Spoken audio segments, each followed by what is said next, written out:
Display of OBJ comma और फिर arguments pass कर देता हूँ, सॉरी ऐसे गलत लिख रहा हूँ, डिस्प्ले डॉट अप्लाई लिखकर ओबीजे और फिर मैं इसके अंदर आर्गुमेंट पास कर देता हूँ एरे की फॉर्म में। तो इसका मतलब मैंने ये जो आर्गुमेंट पास कर दिया एरे की फॉर्म में गए और ये किसके पास पहुंच गए, ये एआरजीएस के पास पहुंच गए।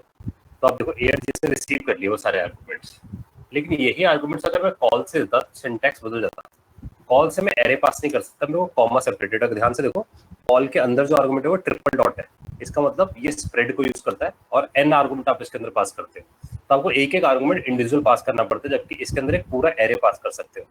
तो इस थॉट को मैं ऐसे लेके जा सकते हैं कि आउटपुट देखो आउटपुट सेम है लगभग, लेकिन यहाँ मैं ऐसा कर सकता हूँ कि मैं एक एरे बनाऊं, एरे के अंदर ये सारी वैल्यूज रख लूं और मैं इस वैल्यू को उठाकर डिस्प्ले डॉट अप्लाई करके पास कर दूं। ठीक है, तो इसलिए मैंने याद कराया था आपको, ए फॉर अप्लाई है, ए फॉर एरे है और सी फॉर कॉम है और सी फॉर कॉल है। तो अब आप यहाँ जाकर जब एरे पास करते हो तो ए आर आपने पास किया, ये एरे रिसीव कर लिया उसने पूरा एज आर्गुमेंट। यही डिफरेंशिएशन है कॉल अप्लाई के अंदर, सिर्फ आर्गुमेंट का।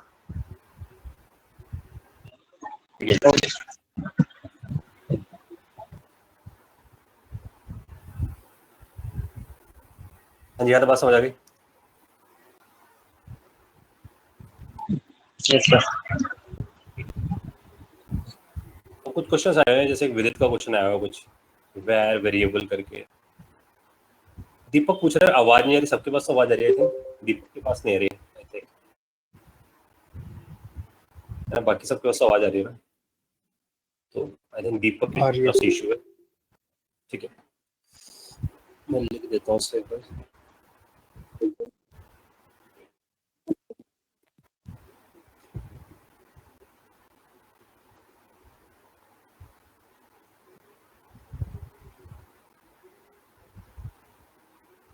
विदित मेरे हिसाब से तूने क्वेश्चंस लिखे हैं तो चला के भी टेस्ट कर सकता है, क्योंकि फिर हम आज वही लेटर वेयर में लगा देंगे टाइम, या क्लास के एंड में पूछ लेते हैं, क्योंकि फिर वही लेटर वेयर वाले क्वेश्चन है तेरे, है ना, तो क्योंकि आज का टॉपिक फिर मारा जाएगा वरना। तो पहले सर लेटर वेयर का डाउट था, वो लास्ट में पूछ लेंगे, मतलब एक छोटा सा डाउट था बस उसमें, इसी के लिए एग्जांपल भेजें सर, इसलिए। ठीक है यार, जिन लोगों के पास आवाज नहीं आ रही है, अच्छा ये एक काम और करो यार आप लोग कि मेरी चैट विंडो पता नहीं डिसेबल्ड है इस मोमेंट में ना, तो मुझे मैसेज डाल दे धनंजय को और दीपक को, ग्लोबल मैसेज डाल दे कि आवाज आ रही है सबके पास, I think it's at your end. ठीक है, अच्छा अभिषेक का क्वेश्चन है what if you pass object after array in display dot apply, मतलब ऑब्जेक्ट एरे के पास दें तो गड़बड़ है यार, क्योंकि हमें ये समझना है कि अगर मैं ठीक इसको उल्टा कर देता हूं तो A R R is become this और OBJ is become A R G, ये बात समझनी है आपने।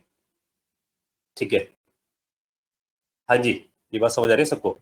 तो when I am writing apply और A R R when I specify, तो आप सबको याद रखना कि A R R is become this. ठीक है, तो अगर हम यहाँ जाके चलाते हैं तो देख रहे हो आईडी अनडिफाइंड आ रहा है, नेम अनडिफाइंड आ रहा है। ठीक है, और उस ओबीजी में वो एरे रिसीव करने जा रहा है डॉट डॉट डॉट वाला, तो वो ओबीजी को वहां पास कर रहा है। तो पॉइंटर क्या हुआ आप लोगों के लिए, आपके लिए हुआ कि जो भी आप पहला आर्गुमेंट पास करोगे इट इज बिकम दिस, और जो सेकंड आर्गुमेंट पास करोगे it is become an argument. ठीक है जी, हाँ जी, ये बात क्लियर हुई अभिषेक। तो दैट इज द डिफरेंस। और कोई दिक्कत भाई अप्लाई बाइंड और कॉल में, तो सिर्फ ये पैरामीटर डालो कि बाइंड हमारे पास दिस के साथ बाइंड करके छोड़ देता है, बाद में हम कभी उसे लेटर ऑन कॉल लगा सकते हैं, लेकिन कॉल और अप्लाई उसी वक्त इन्वोक कर देते हैं। तो उनमें सिर्फ मेजर डिफरेंस है कि कॉल के अंदर कॉमा सेपरेट आर्गुमेंट जाते हैं और अप्लाई के अंदर एरे बेस्ड आर्गुमेंट जाते हैं। ठीक है, तो ज्यादातर जो यूज होता है वो बाइंड और कॉल यूज होता है सबसे ज्यादा, अप्लाई रेयर केस में यूज कर रहे होते हैं, जब तक कि हमारे पास अनटिल एंड अनलेस बहुत सारे आर्गुमेंट ना हो। ठीक है जी, आगे बढ़ते हैं इससे। पिछली क्लास पे ग्लास दे रहा हूँ मैं कि पिछली क्लास में हम लोगों ने ऑब्जेक्ट ओरिएंटेड वाला फंडा शुरू किया था। ठीक है, तो हम यहां जब जाते हैं फंक्शन एम्प्लॉय बनाते हैं हमें, ठीक है, और उसके अंदर आईडी, नेम और सैलरी ऐसे पैरामीटर्स हम इसके अंदर पास कर देते हैं। ठीक है, और ठीक है, आई थिंक सारे लोग आ चुके हैं मेरे पास, है ना, तो मैं लॉक भी कर रहा हूँ मीटिंग, कोई रह जाता तो आप मेरे को बता देना, मैं अनलॉक कर दूंगा। तो now I am writing here this dot id, this dot name equals to name, and this dot salary equals to salary. तो मैंने आप सबको बताया था when you define this thing function employee id name. Hello, हाँ जी, अभी unlock मत करो सर, क्योंकि कुछ बंदे जिनको वॉइस नहीं आ रहा है ना, वो लेफ्ट हो रहे हैं, फिर से ज्वाइन हो रहा है। अच्छा ठीक है। हाँ। क्योंकि मेरे को लॉक इसलिए करना पड़ता है, कुछ है ना अनवांटेड रिसोर्स भी आए थे इसमें ना, कहीं ना कहीं से लिंक विंक ग्रैब करके, इसलिए करना पड़ता है तो मुझे थोड़े। अभी मत करो, क्योंकि अभी कुछ बंदे लेफ्ट होकर दोबारा ज्वाइन कर रहे हैं। ठीक है, मैंने कर दिया। हाँ जी, तो देखो मैंने यहाँ पर लिखा this dot ID, this dot name, this dot salary, ये मैंने स्पेसिफाई कर दिया। तो दिस से हम बता रहे हैं कि it is just a object का रेफरेंस रख रहा है, और मैंने आपको बताया था कि this is called a function constructor. ये फंक्शन कंस्ट्रक्टर है हमारे पास, हमने फंक्शन कंस्ट्रक्टर वाला फंड नया देख लिया, ठीक है। और अब हम क्या करते हैं, जब इसे कॉल लगाने की बात करते हैं, बिकॉज हमें पता है कि this is at the end it is just a function, and because we specify this, तो अब हम जाकर जब ये वाली लाइन लिखते हैं तो इसमें बहुत सारी चीजें जो सीखने के लिए, ठीक है। तो इसे कंपेयर ना करें हम C++ से, तो ही बहुत जल्दी से समझ आएगा, क्योंकि फंक्शनल स्टाइल है। तो जैसे मैं लिखा where ram equals to new employee, employee का ऑब्जेक्ट क्रिएट हुआ होगा, और this because of new it is created this, ये वर्ड याद रखना, because of the new it is created this, ठीक है। तो ये चौथा तरीका है दिस को बनाने का। And when you type of ram, so it is saying I am an object and this object belongs to whom, this object is belongs to employee, ठीक है। तो ram is an instance of employee, और अगर आप ये भी check करते हैं ram is an instance of object, it is true because वो उसका ग्रैंड पेरेंट है। आई होप यहाँ तक सब लोग समझ चुके हैं मेरी बात। यहाँ तक देखो, क्या सबको ऑब्जेक्ट बनाने का तरीका सबको समझ आ चुका है? फंक्शन कंस्ट्रक्टर का फंडा समझ आ चुका है सबको? सर सिर्फ इसमें एक डाउट है, मतलब ये तो समझ आ गया ऑब्जेक्ट बन जाता है। मैं ये पूछ रहा था कि सर वो जब वो नया ऑब्जेक्ट बनाता है, वो इंटरनल सारा काम कर रहा होता है ये सब, कि नया ऑब्जेक्ट बना के आईडी भर के, और वो उसको एम्प्लॉय के साथ बाइंड कर देता है, क्योंकि वो उसके बाहर एम्प्लॉय भी तो लिखा रहा होता है ना। अगर हम राम को अभी हम बाहर को आउट उसकी करवाएं, टाइप बनाया था ना, उसकी टाइप बनाया था ना कि ये राम बाकी जो है वो ये इस सब वो टाइप इंटरनली करते हैं सर वो। इंटरनली कर रहा है। अच्छा, क्योंकि सर वो नॉर्मल में नहीं करता ना। अगर आपने जैसे सिर्फ फंक्शन कॉल लगवाई थी, तो आपने अंदर ऑब्जेक्ट लिटरल पास किया हुआ था। हाँ, वो टॉप लेवल है। हाँ ठीक है, है ना, वो टॉप लेवल है ना, इसलिए वो टॉप लेवल भी ऐसा लगता है। तो हमें मोटा मोटा हम सबको ये बात समझनी जरूरी है कि ऑब्जेक्ट बनाने के दो तरीके हो गए। एक हो गया ये वाला तरीका जो हम करते आ रहे हैं, ये, इसको नाम दे दो, इस OBJ2 को क्या नाम दे दो, या बोल दो कि this way is when you define this thing it is called object literal, ठीक है। ये ऑब्जेक्ट लिटरल वाला तरीका है। और when you define the object literal, it always belongs to, ये जो ऑब्जेक्ट बनेगा it always belong to a type called object. वो हमेशा बिलोंग किससे करेगा? ऑब्जेक्ट से। But when you do it with a new, तो जब आप न्यू लिखते हो, न्यू एम्प्लॉय ऐसे करके बनाते हो, तो वो बिलोंग करेगा जिस क्लास का आपने उसे ऑब्जेक्ट बनाया, यानी कि जिस फंक्शन से आपने उसको ऑब्जेक्ट बनाया, ठीक है। क्लास तो है नहीं आप, ठीक है जी। यहाँ तक क्लैरिटी है? और कोई डाउट, कोई बात नहीं समझ आई हो तो?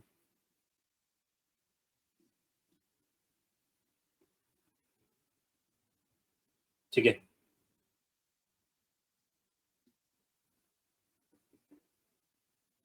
यहाँ इससे आगे बढ़ू अगर क्लैरिटी है तो।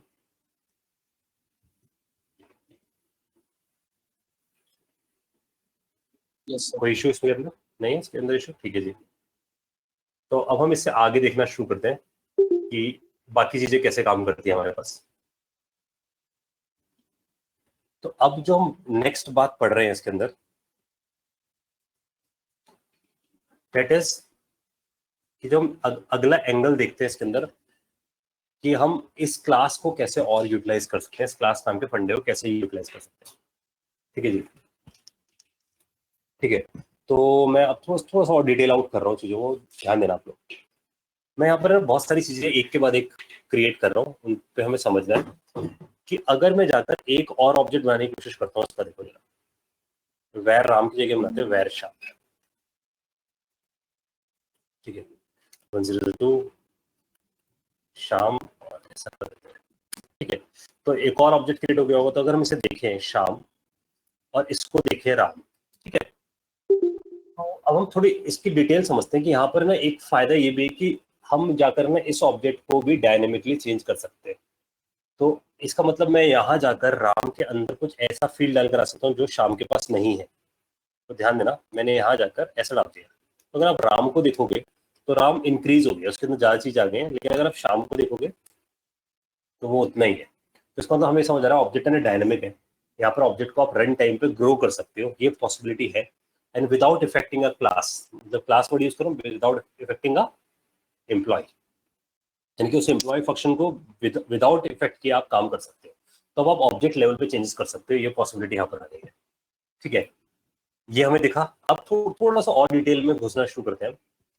ये काफी इंपॉर्टेंट चीज है जो बता रहा हूँ मैं आप लोगों को, बहुत ही कम लोगों को पता चलती वाली चीज है, तो इसलिए ध्यान देना। हम यहाँ करते हैं राम, तो जब मैं लिखा console.da राम, अब हम खोलते हैं इसे। तो जैसे मैं इसे राम को ओपन करता हूँ तो इसका इंटरनल स्ट्रक्चर दिखाना शुरू करता है। तो हम यहाँ से भी देखते हैं उसी बात को। जब मैं राम को ओपन करता हूँ तो दिखा रहा है एम्प्लॉय है, एम्प्लॉय के अंदर सारी चीजें, इसे ओपन कर लो तो आपको देखो सेम दिख रहा है, बोनस है, आईडी है, नेम है, सैलरी है। फिर इसके बाद है प्रोटो। प्रोटो का मतलब है लिंकेज। ठीक है, वर्ड याद रखना, लिंकेज। यहाँ पर ऑब्जेक्ट तो जो बनता है ना वो लिंकेज क्रिएट करता है। तो जब हम पढ़ते हैं ना ऑब्जेक्ट ओरिएंटेड प्रोग्रामिंग, वो लिंकेज पे काम नहीं करता, लेकिन ये जो हमारा है ये लिंकेज पे काम करता है। It means it is link with an object. अगर हम इसे खोलते हैं तो देखो जरा ध्यान से देखना, ये किसके साथ लिंकेज करके बैठता है, ये कंस्ट्रक्टर के साथ लिंकेज करके बैठता है, दैट्स अ फंक्शन एम्प्लॉय। अगर हम इसको खोलते हैं तो इसके अंदर फंक्शन वाले सारे फीचर है, अगर हम यहाँ देखें तो। लेकिन इसके साथ अगर हम इसका प्रोटो खोलते हैं तो इसके अंदर कुछ ऑब्जेक्ट वाली चीजें, देखो इसके अंदर क्या चीजें पड़ी है, ऑब्जेक्ट वाली। तो अगर हम इसको देखना शुरू करें कि जो एम्प्लॉय है उसके साथ उसके पास असल में क्या पड़ा है, अगर हम देखें एम्प्लॉय को खोलते हैं तो उसके पास एक लिंकेज पड़ा है प्रोटो का, और उसके पास एक फंक्शन पड़ा है एम्प्लॉय नाम का, और उसके अंदर उससे रिलेटेड कुछ स्टफ पड़ा है। उसके अंदर अगर हम जाए, मतलब कंस्ट्रक्टर के साथ हम देखें तो यहाँ पे एक प्रोटोटाइप नाम की चीज भी है, और उस प्रोटोटाइप में कंस्ट्रक्टर प्रोटो ऐसी चीजें पड़ी है। तो मोटे मोटे तौर पर अगर मैं आपको बात समझाऊं कि when you define any constructor, employee जैसे आपने डिफाइन किया, तो मैं इसको ऐसे दिखाता हूँ। When I do Ram dot constructor, तो ये बता देता है कि राम किस में से बना है। तो ये बढ़िया था, राम डॉट कंस्ट्रक्टर सेज कि वो किस में से बना है। और इसी तरीके से मैं अगर यहाँ चेक करता हूँ एम्प्लॉय डॉट प्रोटोटाइप, तो बता देता है किसकी प्रोटोटाइप क्या है। तो आपको समझना है कि यहाँ पर है ना एक वर्ड है प्रोटोटाइप। इसका मतलब when you define this thing, जैसे हम किसी भी फंक्शन को यहाँ पर जाकर डिफाइन करते हैं, वो बिहाइंड द सीन कुछ ऐसा काम करके आता है। When we define an employee नाम का फंक्शन, ये बहुत इंपॉर्टेंट फंड है। तो when we define an employee वाला फंक्शन, ठीक है, तो हम ऐसा मान लेते हैं, हम एक सर्कल बना लेते हैं और उसे बोल देते हैं सर्कल हम फंक्शन को मानेंगे। ठीक है, तो जब भी सर्कल लिखूंगा समझ लेना फंक्शन है। तो एक एम्प्लॉय नाम का फंक्शन कराया। अब वो क्या कहता है, कहता है कि देखो जब मैं फंक्शन कराता हूँ तो मैं एक है ना एक लिंकेज क्रिएट करता हूँ। ठीक है, यानी कि एक रेफरेंस रखता हूँ, और वो जो रेफरेंस होता है वो रेफरेंस होता है किसका, वो रेफरेंस होता है प्रोटोटाइप का। तो आपको समझना है कि whenever you create an employee it has something called prototype, इसके पास प्रोटोटाइप है। ठीक है, तो प्रोटोटाइप का मतलब इसका ढांचा कुछ ऐसे फीचर है। तो इसको इस वाले सिंबल को समझो, when I define this thing, square bracket जब भी डिफाइन को आप समझने में हमेशा ऑब्जेक्ट की बात करते हैं। तो इसको मतलब एक फंक्शन हमेशा किससे लिंक्ड होता है, ऑब्जेक्ट से लिंक्ड होता है। तो ये आपको ध्यान रखना है कि whenever you define this thing it is always linked with an object, और इसके पास ऑब्जेक्ट वाली सारे कैरेक्टरिस्टिक्स होते हैं। तो उसकी जो लिंकेज बना रहा है वो ये वेरिएबल बना रहा है, यानी कि ये एट्रीब्यूट बना रहा है वो लिंकेज, ये वर्ड याद रखना। इसका मतलब कंस्ट्रक्टर यानी कि हमारे फंक्शन और ऑब्जेक्ट के बीच में जो लिंकेज क्रिएट करता है वो कौन क्रिएट करता है, वो क्रिएट करता है हमारा ये attribute, that attribute name is prototype. ठीक है, तो वो प्रोटोटाइप ऐसा करके आता है। ऐश्वर्या का क्वेश्चन है भाई, कंस्ट्रक्टर क्या करता है, कंस्ट्रक्टर कुछ खास काम नहीं। कंस्ट्रक्टर में दिस का फंडा होता है, हमें याद रखना है कि जब भी हम कंस्ट्रक्टर यूज करते हैं तो उसके अंदर दिस का फंडा होता है, जिसके थ्रू हम ऑब्जेक्ट बना पाते हैं। जो नॉर्मल फंक्शन होता है उसके अंदर दिस नहीं होता, तो हम उसका ऑब्जेक्ट नहीं बिल्ड करके आ पाते। तो because a function constructor that's why it has a this, and this के थ्रू आपके मेंबर्स बन जाते हैं, so it act like a class. तो वो क्लास की तरह काम कर लेता है, इसलिए फंक्शन कंस्ट्रक्टर पे आए थे। ठीक है, अब हम थोड़ा सा इसके अंदर ये घुस के देख रहे हैं कि when we define any function, तो फंक्शन असल में क्या करता है, एक लिंकेज क्रिएट करके बैठा होता है एक ऑब्जेक्ट के साथ। तो वो लिंकेज किसके थ्रू क्रिएट करता है, प्रोटोटाइप के साथ। ठीक है, ये ऐसा हमेशा होता है।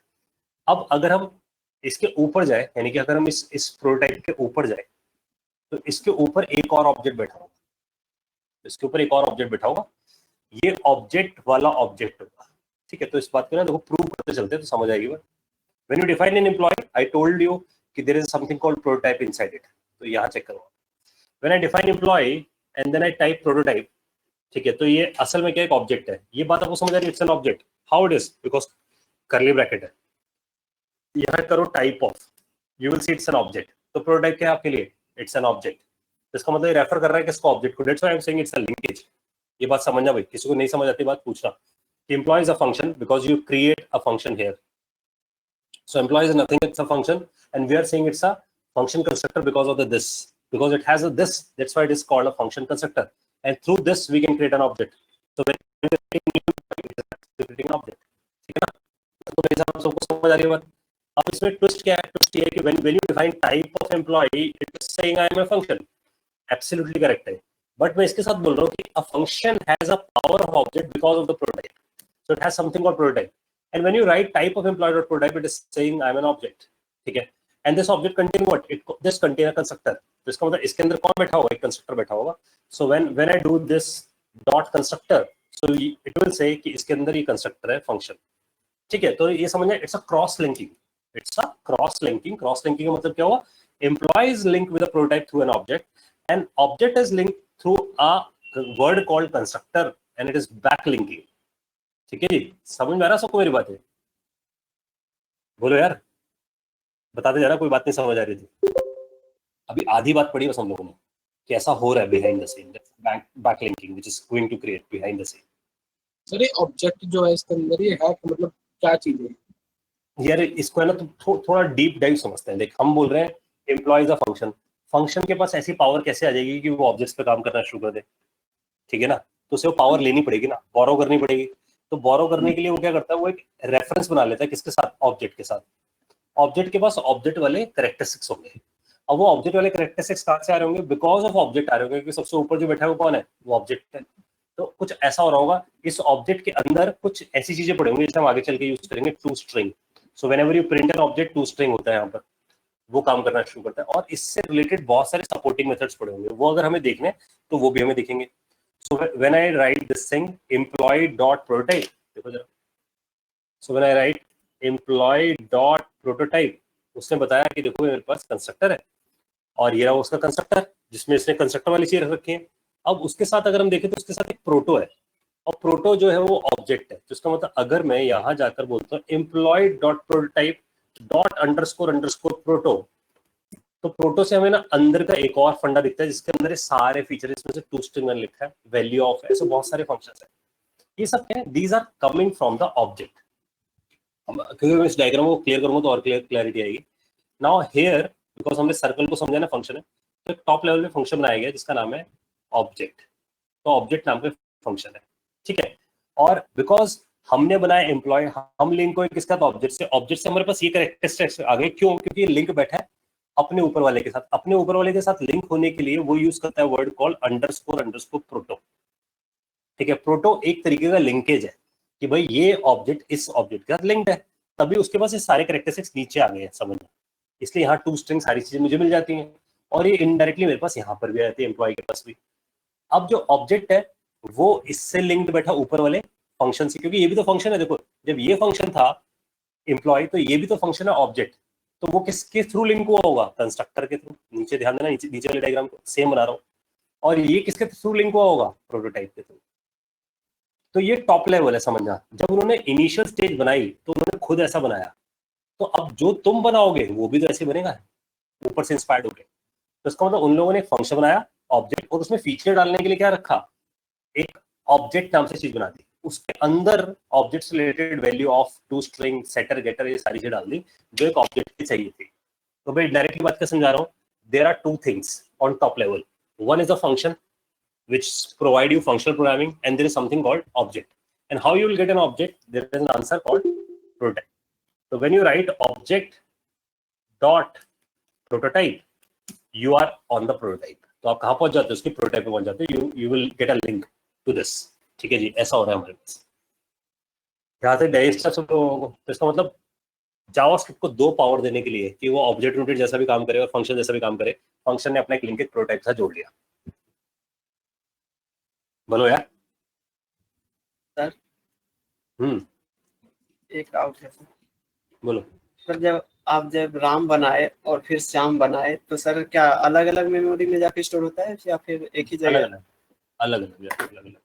तो फिर वो दोनों सर लिंक जो फंक्शन चीज़? से लिंक होता है, जब हम शाम को बुलाते हैं तो वो फिर अलग मेमोरी में जाके खोजता होगा उस ऑब्जेक्ट को। बिल्कुल बिल्कुल, हर ऑब्जेक्ट नई मेमोरी बनता है। तो अगर 100 ऑब्जेक्ट है तो 100 नई मेमोरी बनेंगे। ठीक है।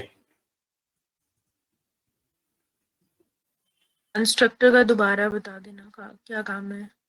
देखो कंस्ट्रक्टर का बहुत सीधा काम है।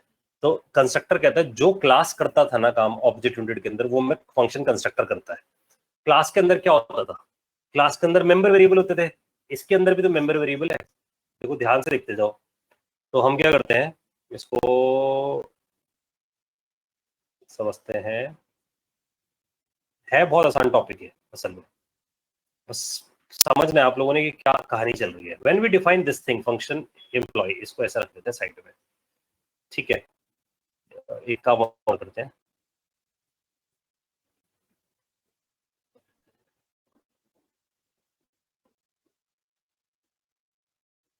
एक यहाँ रख लेते हैं। तो मैं तुमसे पूछता हूँ, अगर तुम क्लास बनाते हो एम्प्लॉय, तो एम्प्लॉय क्लास में क्या क्या रखते हो? ऐसा रखते हो ना? मैं C++ या जावा वाले स्टाइल के हिसाब से करके दिखा रहा हूँ।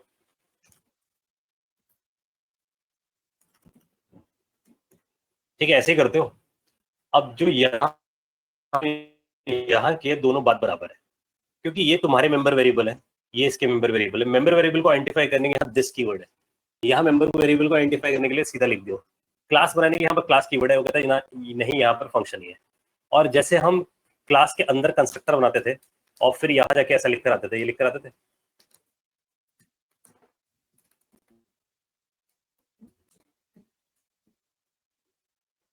और फिर उसके मेंबर्स को रिटाइज करने के लिए ऐसा लिख कर आते थे।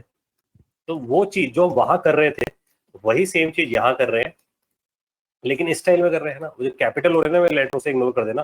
जैसे टी कैपिटल हो रहा है, ये नोटपैड कर रहा है, तो उसे आप इग्नोर कर देना, टी छोटा ही है। सो द पॉइंट इज कि हमें समझ आ रहा है कि फंक्शन एम्प्लॉय और क्लास एम्प्लॉय ये सब एक जैसा है, लेकिन ये फंक्शनल स्टाइल है, ये ऑब्जेक्ट ओरिएंटेड स्टाइल है। तो ये वाला जो स्टाइल है इट इज नॉट हियर, वो यहाँ नहीं है हमारे पास। हम तो इस वाले तरीके से ये वाली चीज अचीव करना चाहते हैं। तो अगर हम यहाँ पर जाएं इस जावा वाले स्टाइल के हिसाब से, तो हम यहाँ जाके क्या लिखते थे? यहाँ जाके हम लिख कर आते थे, देखो हम लिख कर आते थे employee Ram equal to new employee. इससे क्या होता था? एम्प्लॉय की नेम मेमोरी बनती थी और उसके अंदर जो आर्गुमेंट पास करके आते थे that is the part of the constructor. ये आपने कहीं ना कहीं कॉलेज में सबने पढ़ा है ये वाली बात, जब भी कोई उप्स पढ़ाया जाता है। सेम काम हम यहाँ कर रहे हैं। यहाँ हम कैसे कर रहे हैं? Var Ram equals to new employee. देखो ध्यान दो तो आपको लगेगा सब कुछ तो बराबर है, सिर्फ सिंटैक्स बदला हुआ है इसमें हम लोगों ने। और यहाँ जाके मैं लिख दिया राम और फिर उसकी वैल्यू। हाँ जी, सबको क्लियर हो रही है पिक्चर कि what is going on? Sir class में तो मल्टीपल कंस्ट्रक्टर बना सकते हैं ना, अलग अलग पैरामीटर्स के साथ, इसमें हो सकता है? यहाँ अब ये इस सवाल का जवाब आप सबको पता है यार। अभिषेक ने पूछा है कि भाई हम एक ही मतलब क्लास में तो मल्टीपल कंस्ट्रक्टर बना सकते हैं, इसका मतलब क्या हुआ? कंस्ट्रक्टर ओवरलोडिंग या नहीं? कंस्ट्रक्टर ओवरलोडिंग किनको चाहिए भाई? जिनके पास डेटा टाइप होते हैं, जिनके पास आर्गुमेंट फिक्स होते हैं। हमें क्यों चाहिए? हमारे पास तो जितने मर्जी आर्गुमेंट उठा के डाल सकते हैं। हमें तो पता है कि हमारे फंक्शन का बेनिफिट है, हम जितने मर्जी आर्गुमेंट डालें, ट्रिपल डॉट लगा सकते हैं। तो इसका मतलब हम एक ही कंस्ट्रक्टर सब कुछ करेंगे ना, या नहीं? बोलो भाई। तो इसका मतलब वो जावा को जरूरत है ना कि वो ओवरलोडिंग करके है, हमें थोड़ी जरूरत है। हमें तो बनाया था ना कि ऐड नाम का प्रोग्राम भी ऐसे ही, इसमें आर्गुमेंट्स थे। बोलो यार, बोलो फटाफट फटाफट बताते जाओ, क्योंकि ये ऑब्जेक्ट ओरिएंटेड शुरू है, हमें क्लियर करना है। और ये ज्यादा आसान है, मुश्किल पढ़ के पहले बैठे हो। जब क्लास डाइजेस्ट कर सकते हो तो फंक्शन डाइजेस्ट करना तो ज्यादा आसान है। तो अगर ध्यान से देखा जाए तो फंक्शन की पावर है, वो कह रहा है कि जैसे तुम ऑब्जेक्ट बनाओगे मैं यहाँ दिस लगा दूंगा और this ID this dot name this dot salary यहाँ पर स्पेसिफाई कर दूंगा and object is get created. Ram के पास उसका एड्रेस आ जाएगा। तो Ram is pointing to whom? Ram is pointing to this object, जो ऑब्जेक्ट तुम्हारे पास बना है। इसको मतलब राम के लिए अलग मेमोरी बनेगी और शाम बनाऊंगा तो शाम के लिए अलग बनेगी। फंक्शन एक ही बार बनेगा, लेकिन उसकी मेमोरी कितनी बार बनने वाली है? Multiple times. ठीक है जी सर और एक और चीज, जैसे आर्ग्स भेजते हैं ना, मतलब ट्रिपल डॉट आर्ग्स, तो उसके अंदर दिस डॉट कैसे होगा? इसमें तो आईडी भेजी है, दिस डॉट आईडी उसमें आईडी होगा। तो दिस भेजना है, नहीं क्या करना है दिस भेज के? नहीं, इनिशियलाइज करने के लिए जैसे आप उसमें करते हैं ना जिसके हाँ साथ। हाँ, तो पॉइंटर है ना, देख ध्यान से देखना भाई, मैं यहाँ जाता हूँ। अब मुझे मुझे पता है कि मेरे को कंस्ट्रक्टर में कुछ भी उठा के भेज देना है, तो मैं सुनाऊंगा फंक्शन ए मान ले, कंस्ट्रक्टर की तरह हो गया। ध्यान से देखना, यहाँ बोल दूंगा ए आर जी, कुछ भी उठा के पास कर सकता हूँ इस ए आर जी के अंदर, मुझे पता है, चाहे ट्रिपल डॉट से करूँ या ऐसे पास कर दूँ। तो मान लो मैंने ऐसे पास कर दिया ए आर जी, अब मैं क्या करूंगा, मैं लिखूंगा where A equal to new A, ध्यान से देखना, और यहाँ जाके पास कर देता हूँ।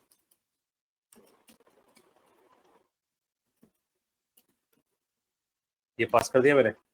अब इस ARG में क्या आ गया होगा, इस ARG में आईडी भी आ गया होगा, इस ARG में नेम भी आ गया होगा, इस ARG के एंट्री भी आ गया होगा।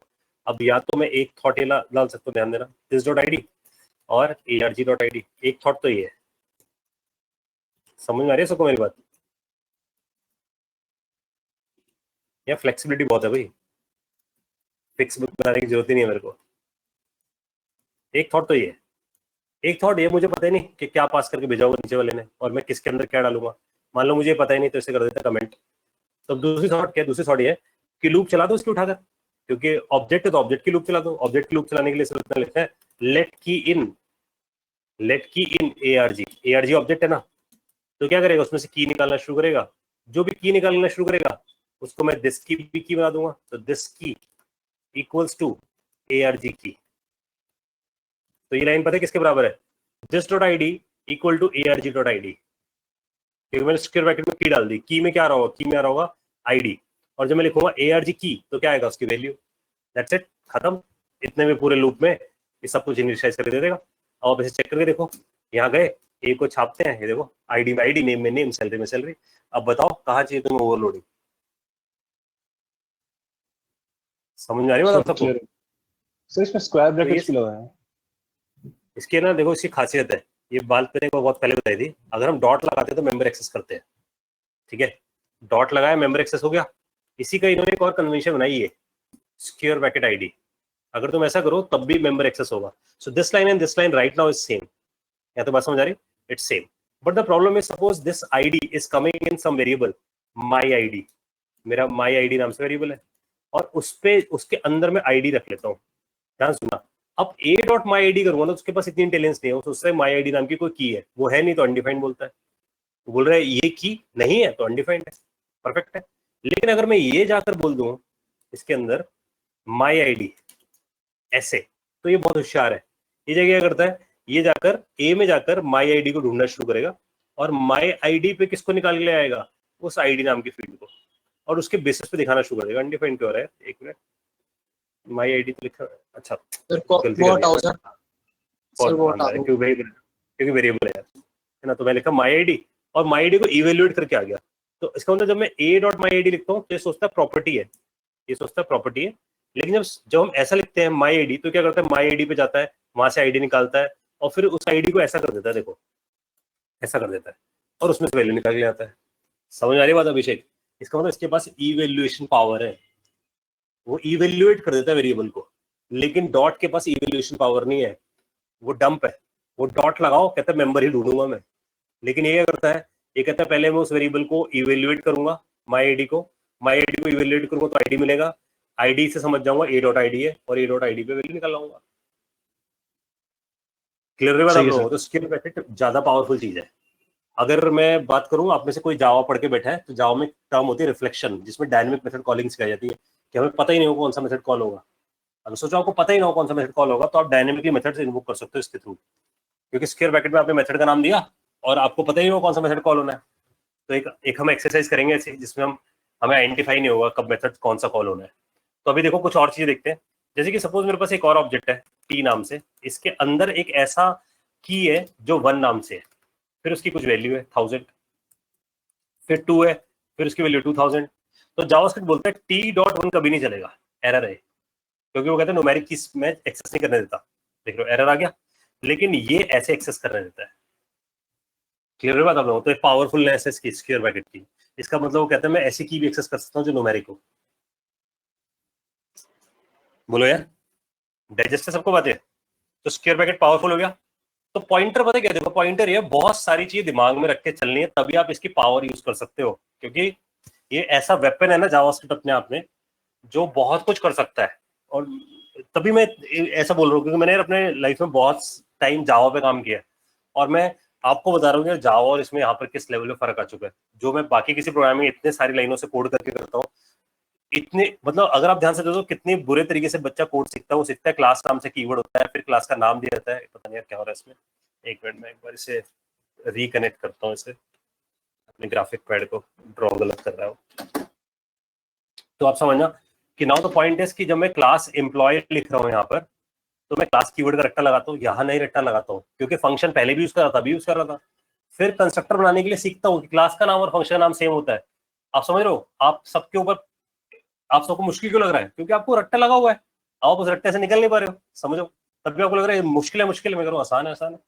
क्यों? क्योंकि आप पहले क्लास बनाते हो, क्लास का नाम देते हो, फिर कंस्ट्रक्टर का नाम देते हो, कंस्ट्रक्टर नाम must be same as class name. यहाँ पर कोई प्रिंसिपल ही नहीं है। वो कहते हैं function is become a constructor, function is become a constructor, like constructor has an argument, it has the argument, and argument can be anything because JavaScript does not have any types.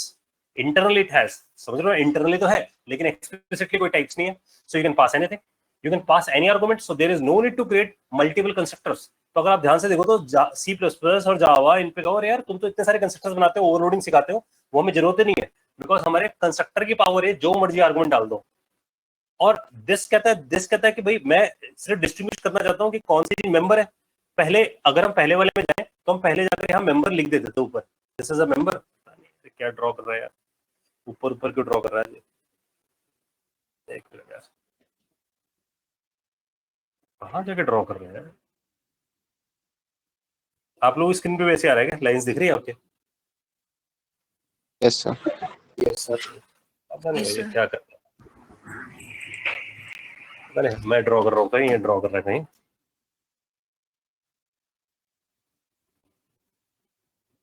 एक minute,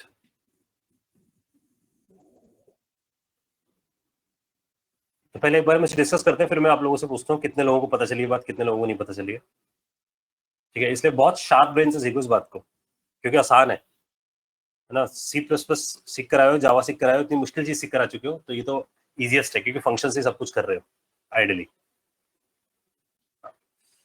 तो अब अगर हम सोचें कि जब हमने यहाँ क्लास बिल्ड करी है, नहीं आज नहीं मानेगा भाई, है ना।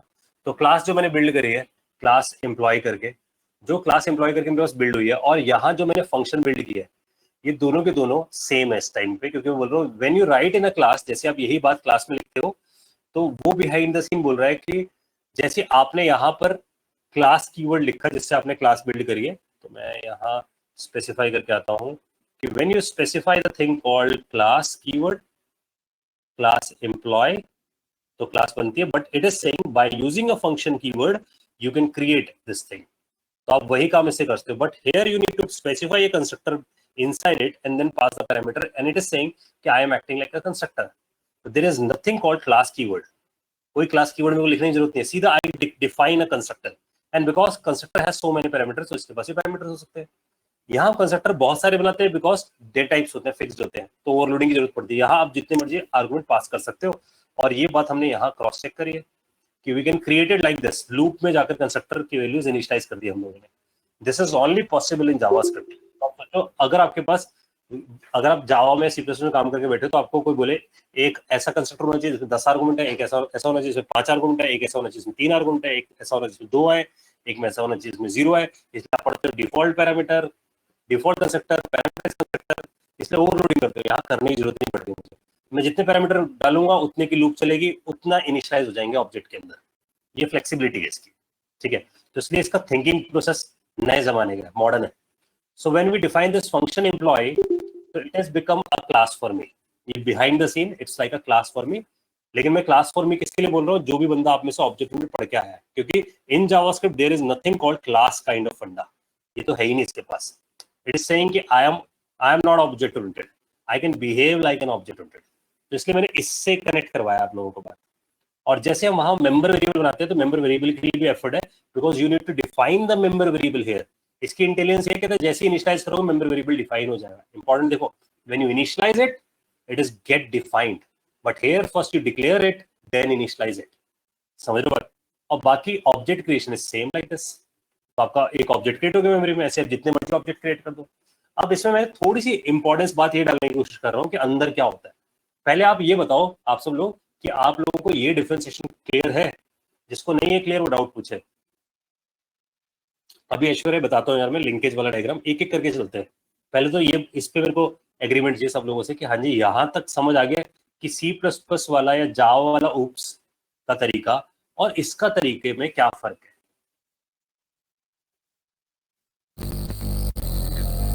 सर इसमें जैसे जो जावा वाला है, अगर इसमें मैं एक मतलब एरे बनाता हूँ और उस एरे में मैं क्या करता हूँ कि जब भी मेरा कंस्ट्रक्टर कॉल होता है उसमें मैं सैलरी नेम या कुछ चीज भर देता हूँ उसके अंदर।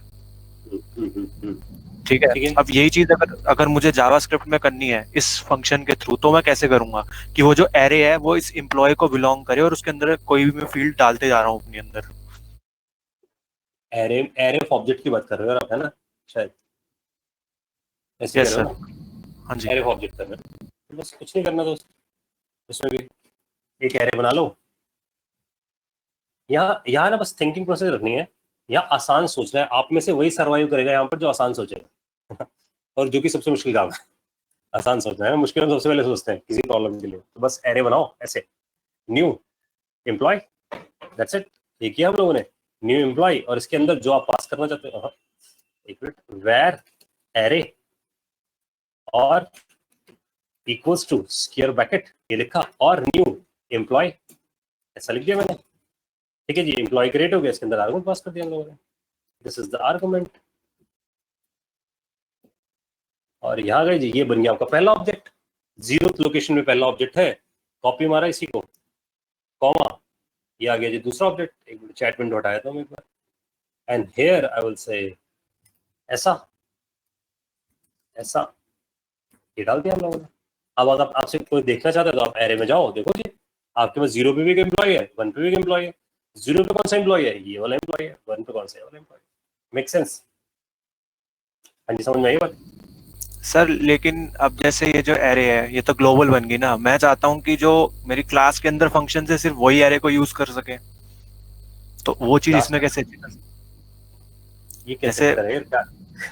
जैसे मैंने जावा में कोई क्लास बनाई, हाँ। मतलब, और उसके अंदर कोई एरे बना रखी है, तो मैं चाहता हूँ कि जो इसका जो इंस्टेंस है एक फंक्शन के थ्रू उस एरे को एक्सेस कर सके। नहीं यार, देखना थोड़ा सा क्लैरिटी लेकर आते हैं, कुछ गड़बड़ जाती है। अगर हम जावा में क्लास बनाते हैं एम्प्लॉय, तो हम उसके अंदर एरे एम्प्लॉय को थोड़ी बनाते हैं। एम्प्लॉय के अंदर एम्प्लॉय का एरे तो नहीं होगा ना यार, नहीं होगा ना? Make sense? साइक्लिक हो जाएगा ना ये बात समझ आ रही है? ऐसा तो नहीं होगा ना?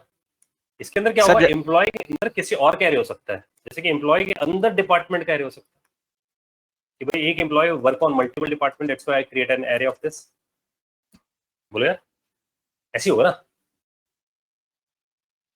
और फिर उसके अंदर के फंक्शन डिपार्टमेंट को एक्सेस करते रहेंगे। बताओ सर अब जैसे यही चीज है, अब जैसे ये डिपार्टमेंट वाली चीज है ना, इसके अंदर मैं क्या करता हूँ कि जो भी बंदा मेरा नया ऐड होता है उसका नेम भरता जाता हूँ। ठीक है। अब क्लास के अंदर एक फंक्शन है जिसको मैं कॉल करूंगा तो वो जितने डिपार्टमेंट में बंदे उन सबको बुला देगा। अब ऐसे यही चीज मुझे जावास्क्रिप्ट में अचीव करनी है, तो ये जो फंक्शन, ये जो एम्प्लॉय वाला है, ये तो एक नया ऑब्जेक्ट बना के आ जाता है, बट उसको ऐड कैसे कराऊंगा एक एरे के अंदर? मतलब मुझे बाहर नहीं बनानी है एरे। लेकिन सोचो, समझो ना, देखिए दो बातें। एक तो मैं एम्प्लॉय के अंदर एम्प्लॉय ऐड नहीं कराऊंगा, ये तो बात क्लियर हो गई है। एम्प्लॉय के अंदर दूसरा ऑब्जेक्ट ऐड कराऊंगा, है ना? तो मैं दूसरा ऑब्जेक्ट लेके चलूंगा ना, कि दूसरा ऑब्जेक्ट चाहे वो नेम्स का ऑब्जेक्ट हो, लेकिन वो एम्प्लॉय का ऑब्जेक्ट नहीं हो। ये तो बात क्लियर है ना? क्योंकि वो वरना रिकर्सिव कॉल में घूम जाएगा, क्योंकि एम्प्लॉय कॉलिंग इटसेल्फ।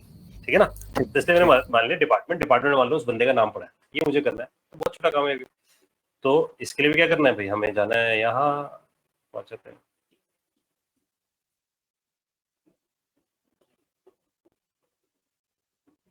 मैं वापस पीछे जा रहा हूँ जहां से हमने शुरू किया था, एम्प्लॉय पे।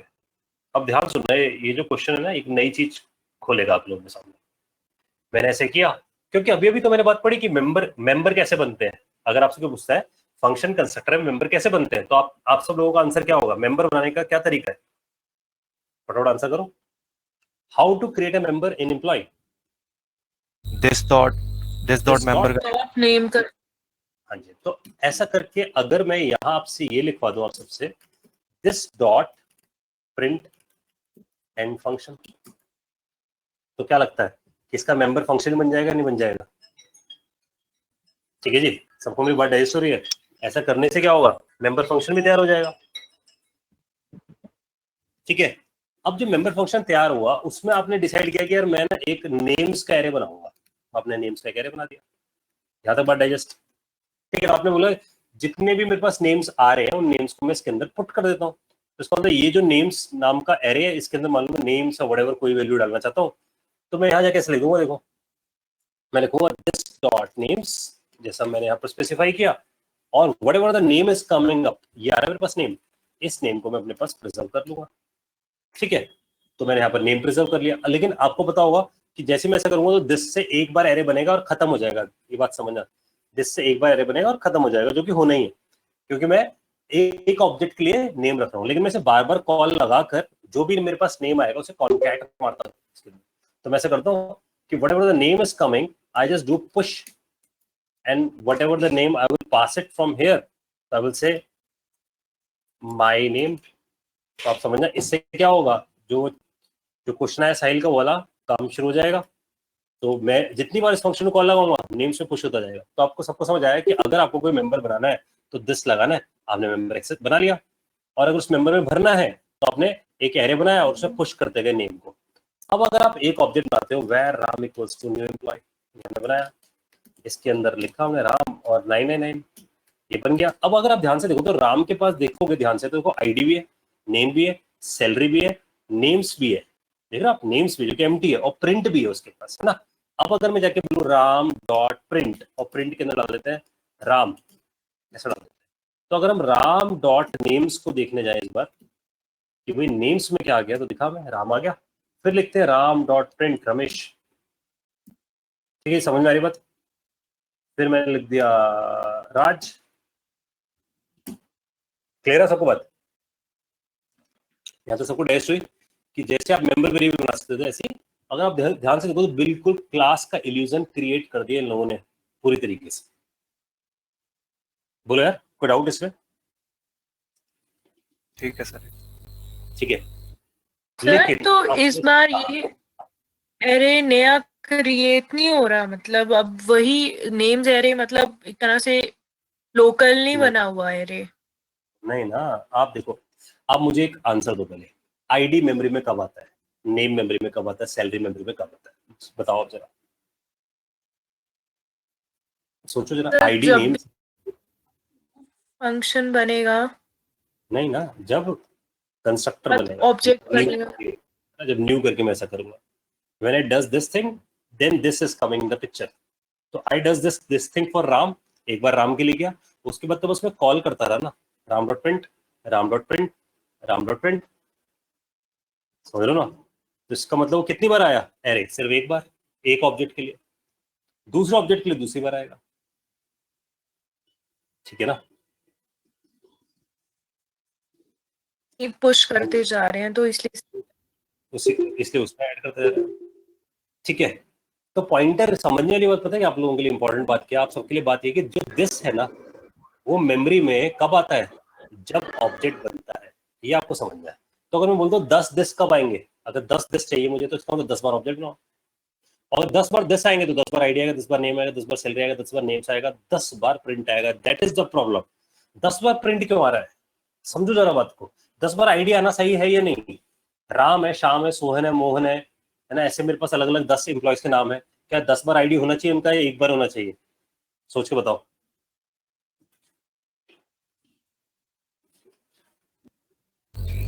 आईडी तो यूनिक होनी चाहिए ना सर। बिल्कुल सही। क्या 10 बार नेम होना चाहिए? Yes sir. क्या 10 बार सैलरी होना चाहिए? Yes sir. क्या 10 बार प्रिंट होना चाहिए? नहीं। नहीं, है ना। क्यों नहीं होना चाहिए? एक ही बार प्रिंट क्यों होना चाहिए, सोचो। हर कोई उसको यूज कर लेगा ना, एक बार बनेगा जब, तो बार बार बनाने का क्या कॉमन क्योंकि प्रिंट का लॉजिक तो सेम है ना, वो तो प्रिंटिंग करता है, हर बार तो डेटा बदलता है ध्यान से देखा जाए तो। अगर मैं बोलूं प्रिंट आईडी नेम और सैलरी को प्रिंट करता है, तो प्रिंट तो 10 बार वही काम करेगा, आईडी नेम सैलरी को प्रिंट करेगा।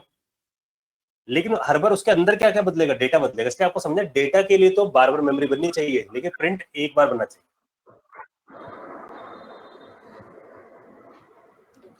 हाँ जी, यहाँ तक सबको बात समझ आई है? सर बोलो सर ये एक डाउट था कि नेम्स वाला एरे आपने बनाया वो तो हर बार ही जब भी ऑब्जेक्ट हर बार- बनेगा वो ब्लैंक से इनिशियलाइज हो जाएगा ना? हाँ, वो तो होना ही है, दिस के साथ लगा यार, वो तो बनना ही है।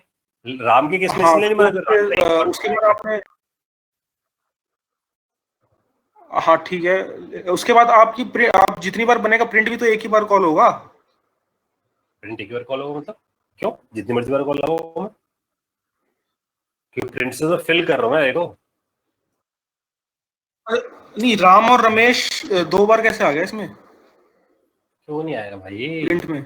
मैं प्रिंट को कॉल लगाया, माय नेम डाला, एरे तो एक बार बना है ना। कब बना है? जब एम्प्लॉय का ऑब्जेक्ट बना है, जब ये लाइन चली है। ठीक है, अब शाम का भी चला रहे हो तो फिर कैसे आ गया, मतलब समझाने में? ये शाम के में आया नहीं है, मैं तो राम चलाया हमेशा, Ram dot print, Ram dot print. हाँ, राम और रा- रमेश। शाम तो मैंने चलाया नहीं इसके अंदर। पॉइंटर ये नहीं चल रहा है, पॉइंटर चल शाम रहा है से कि भी भाई sir Ramesh.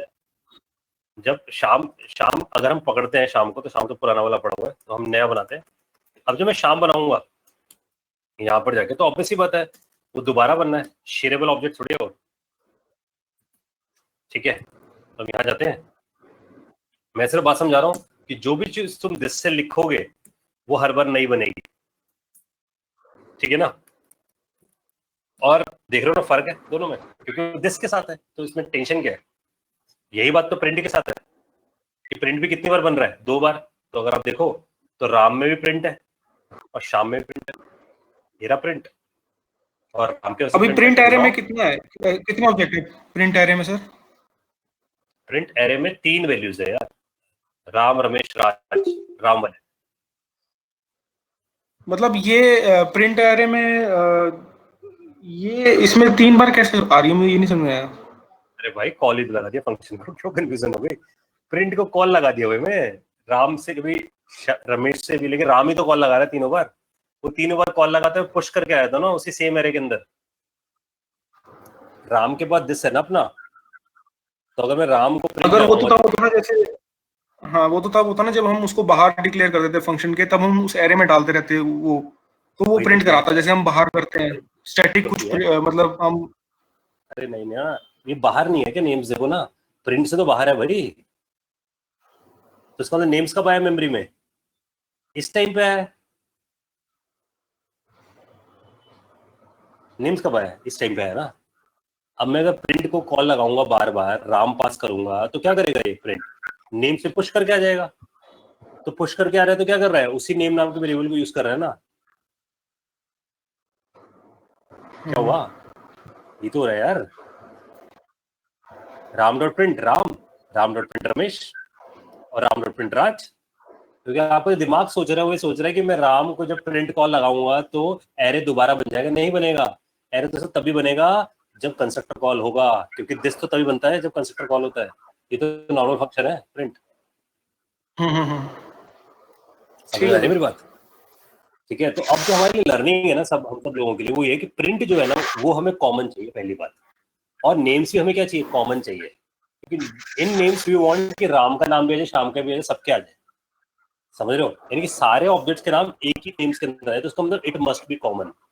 It is right now it is bind with object. तो ये वर्ड आता है this is bind with an object, ये हम कई बार पढ़ चुके हैं। लेकिन print never be bind with object, names never be bind with object. So it means it must be shareable between the objects. ये बात सबको डाइजेस्ट है? ठीक है, तो दिस के साथ ना है तो क्या करना है? देखो बहुत सीधा है, यहां जाते हैं हम एम्प्लॉय की तरफ, तो हम है ना दिस को हटाते हैं पहले वहां से। हम बोलते हैं, मैं इसे कमेंट करके रख रहा हूँ इसलिए ताकि आप सबको याद रहे कि this is a bad choice because it is bind with this and this मतलब राम के साथ शाम के साथ सबके साथ बाइंड होगा। अब मैं क्या करता हूँ, मैं यहाँ लिखता हूँ एम्प्लॉय और फिर यहाँ वर्ड यूज करता हूँ प्रोटोटाइप। जब भी मैं प्रोटोटाइप की बात करता हूँ ना, इसका मतलब होता है एम्प्लॉय के स्केलेटन में ऐड करके आओ। समझ लो, एम्प्लॉय के स्केलेटन में ऐड करके आओ। तो ये यहाँ पर आते हैं वापस उसी डायग्राम की तरफ। तो जब हमने एम्प्लॉय नाम का फंक्शन बनाया तो हमने बात सीखी कि एम्प्लॉय में जाकर दिस लिखा जा सकता है, लेकिन हमने बात ये भी सीखी कि दिस हमेशा किसके साथ जुड़ा होता है? ऑब्जेक्ट के साथ। जो भी करंट ऑब्जेक्ट है उसके साथ। इसका मतलब अगर मैं राम का ऑब्जेक्ट बनाऊंगा तो राम का अपना दिस होगा, श्याम का बनाऊंगा तो श्याम का अपना दिस होगा। That is a problem. तो मैं अगर यूज करता हूँ प्रोटोटाइप, तो ध्यान देना प्रोटोटाइप सीधा सीधा किसके साथ लिंक्ड है, एम्प्लॉय के साथ, ना कि ऑब्जेक्ट के साथ। इंपॉर्टेंट बात है, एम्प्लॉय के साथ लिंक्ड है प्रोटोटाइप, ना कि ऑब्जेक्ट के साथ। इसका मतलब ना तो राम के साथ ना श्याम के साथ, सिर्फ एम्प्लॉय के साथ। तो इसका मतलब जो भी चीज तुम्हें कॉमन चाहिए वो किसमें डालोगे, ऑब्जेक्ट में, एम्प्लॉय में डालोगे ना। जो तुम्हें स्पेसिफिक चाहिए वो किसमें डालोगे, ऑब्जेक्ट में डालोगे। ठीक है, जैसे सोचो तुम्हारे कॉलेज में या तुम लोगों की कंपनी में एक रूल बनाया जाए, कंपनी में रूल बना दिया जाए कि भाई तुम्हारे वर्किंग आवर्स घटा दिए गए हैं, तो 9 आवर्स की जगह 8 आवर्स कर दिए गए। तो इसका मतलब वो कहाँ डलेगा, एक ऑब्जेक्ट में थोड़ी, किसी को थोड़ी जाके बताएंगे कि राम भाई तेरे हो गया 8 घंटे बस। इसका मतलब हम सबके लिए करना चाहते हैं, तो हम इसका मतलब उसका चेंज कहाँ करेंगे, एम्प्लॉय लेवल पे, ना कि ऑब्जेक्ट लेवल पे। लेकिन अगर सिर्फ राम को प्रिविलेज दिया गया है कि भाई बाकी एम्प्लॉय तो 9 घंटे आएंगे, तो 8 घंटे आ जा भाई, तो इसका मतलब मैं कहाँ जाके चेंजेस कर आऊंगा, राम के अंदर। समझ आ रही बात। तो इसका मतलब अगर मैं कोई भी चेंजेस ऐसे करने हैं जो ऑब्जेक्ट के लिए नहीं, पूरी क्लास के लिए हो, यानी कि उस पूरे फंक्शन के लिए, तो प्रोटोटाइप वर्ड यूज करना है। प्रोटोटाइप में जाकर प्रिंट को इंट्रोड्यूस करते हैं। देखो जरा, ऐसा मैंने कर दिया। अब मैं यहाँ जाके लिखता हूँ कंसोल डॉट लॉग, ठीक है, और यहाँ जाके मैं स्पेसिफाई करता हूँ आईडी इज, फिर हम उस एरे पे भी खेलेंगे दिस डॉट आईडी, और यहाँ लिखते हैं name is this dot name, मैंने कर दिया। अब देखो employ dot prototype dot print बन गया हमारे पास फंक्शन में, आईडी दिस नेम, ये सब हमारे पास आ गया। अब मैं यहाँ जाके देखो फिर से ऑब्जेक्ट बनाता हूँ नया, न्यू एम्प्लॉय। अब फर्क देखना क्या है, राम को खोलते हैं, देखो राम में आईडी, नेम है, सैलरी है। पिछली बार वाले राम में देखो क्या था, राम में आईडी था, नेम था, सैलरी था, और प्रिंट भी था साथ में। अगर हम देखें तो प्रिंट भी इसके ठीक आगे यहाँ पर है ना। लेकिन अगर इधर जाकर देखें इस बार, तो प्रिंट गायब हो चुका है। क्यों, क्योंकि प्रिंट अब किसका पार्ट बन गया है, एम्प्लॉय का पार्ट बन गया, ना कि ऑब्जेक्ट का पार्ट है। तो it's a generic function right now, it's a generic function. तो अब अगर मैं जाकर यही काम शाम के लिए भी करता हूँ, शाम इक्वल्स टू न्यू एम्प्लॉय, ये मैंने किया। मैं शाम को भी खोलता हूँ तो शाम के पास भी प्रिंट नहीं है। एक पिछले वाला अगर हम एग्जाम्पल देखें तो शाम के पास अपना प्रिंट था, है ना, और राम के पास अपना प्रिंट था। सबको डाइजेस्ट हो रही है मेरी बात। तो आपको ये बात समझ में आई है कि दिस पे कौन सी चीज डालनी जरूरी है, जो हर ऑब्जेक्ट के लिए अलग अलग होगा, आईडी सबके लिए अलग होगा, नेम सबके लिए अलग होगा, सैलरी सबके लिए अलग होगा, दिस से डालो। लेकिन जो फंक्शन हमें कॉमन चाहिए, क्लास लेवल पे चाहिए कि भाई ये function is common to all the objects, तो उसे क्या कैसे डालो, उसे डालो प्रोटोटाइप से। ठीक है, अब बात हमें समझ आ गई कि प्रोटोटाइप से डालना है, तो इसका मतलब हमें ये बात भी समझ आ जानी चाहिए कि अगर मैं राम डॉट प्रिंट करता हूं तो क्या मैजिक चलता है। देखो, तो अगर मैं प्रिंट लिखा तो चलता है ऑब्जेक्ट के साथ भी, शाम डॉट प्रिंट भी चलता है ऑब्जेक्ट के साथ भी। तो ये क्या करता है, ये कहता है सबसे पहले मैं हमेशा किसी भी चीज को ऑब्जेक्ट लेवल पे ढूंढता हूँ। तो अगर हम इसका फाइनल डायग्राम देखें तो ये हमें समझ आना चाहिए। तो मैं इसको हटाता हूँ, हम इस डायग्राम की तरफ घुसते हैं, क्योंकि यही डायग्राम सब कुछ है आगे तक समझने के लिए।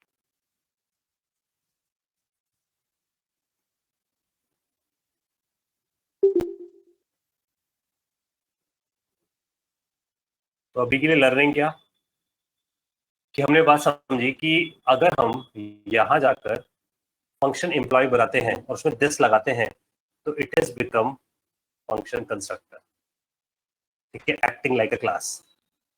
अब हम जब जाके ये लिखते हैं where Ram equals to new employee और उसके अंदर आर्गुमेंट्स पास करते हैं, ऐसे ऐसे हमने आर्गुमेंट पास किए, तो हमें समझना ये, तो हम इसके लिए बोलते हैं कि यहाँ हमारे पास एक ऑब्जेक्ट बन गया, हमने ऑब्जेक्ट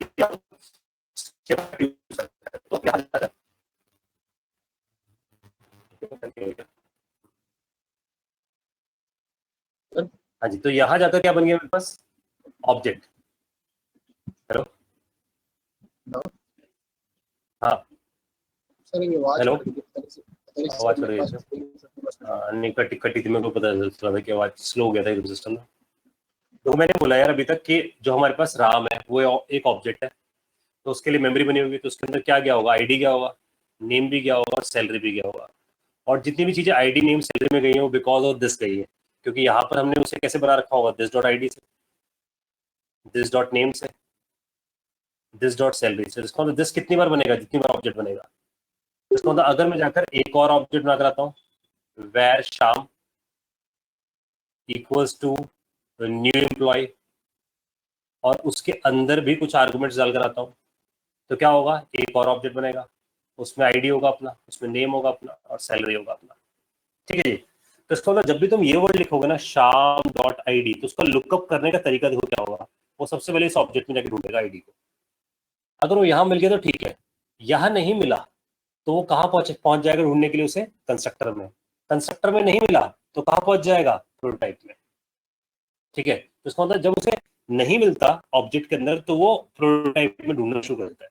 तो जो हमने लिखा था ना शाम डॉट प्रिंट, तो उसने प्रिंट को पहले कहाँ ढूंढा होगा, उसने पहले जाकर इसी में ढूंढा, अपने ऑब्जेक्ट में। नहीं मिला तो प्रोटोटाइप में ढूंढा। ठीक है, ये बात समझ आ रही है सब लोगों को। तो इस वजह से जब हम ये लिख रहे हैं शाम डॉट प्रिंट भी काम कर रहा है, राम डॉट प्रिंट भी काम कर रहा है। तो इंपॉर्टेंट बात क्या समझ आई, इंपॉर्टेंट अभी के लिए ये कि when you want to define values for object, जो हर ऑब्जेक्ट के लिए बने वो दिस से बनानी है, and when it is common to all the objects, उसे प्रोटोटाइप से बनानी है। तो क्या हम सब ये थॉट लें कि employ dot prototype dot names, अगर मैं यहाँ लिख देता हूँ, तो अगर मैं लिखा employ dot prototype dot names और यहाँ एक एरे बनाकर छोड़ दिया, तो it is become a common array. ये क्या बन गया, एक कॉमन एरे बन गया।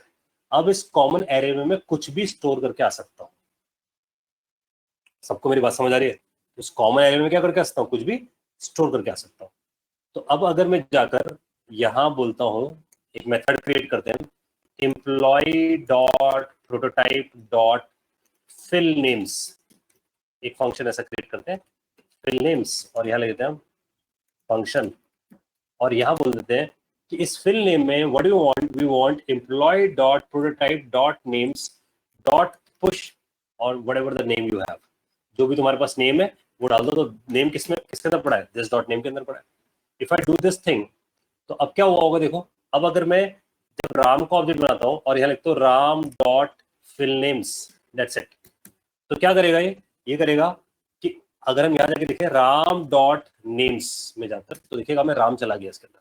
अब मैं लिखता हूँ शाम डॉट फिल नेम्स, तो इसका मतलब इसमें क्या चला गया होगा, शाम। तो यहाँ भी चेक कर लो, Sham dot fill names, sorry fill names कह रहा हूँ, नेम्स, क्योंकि वो तो फंक्शन है नेम्स।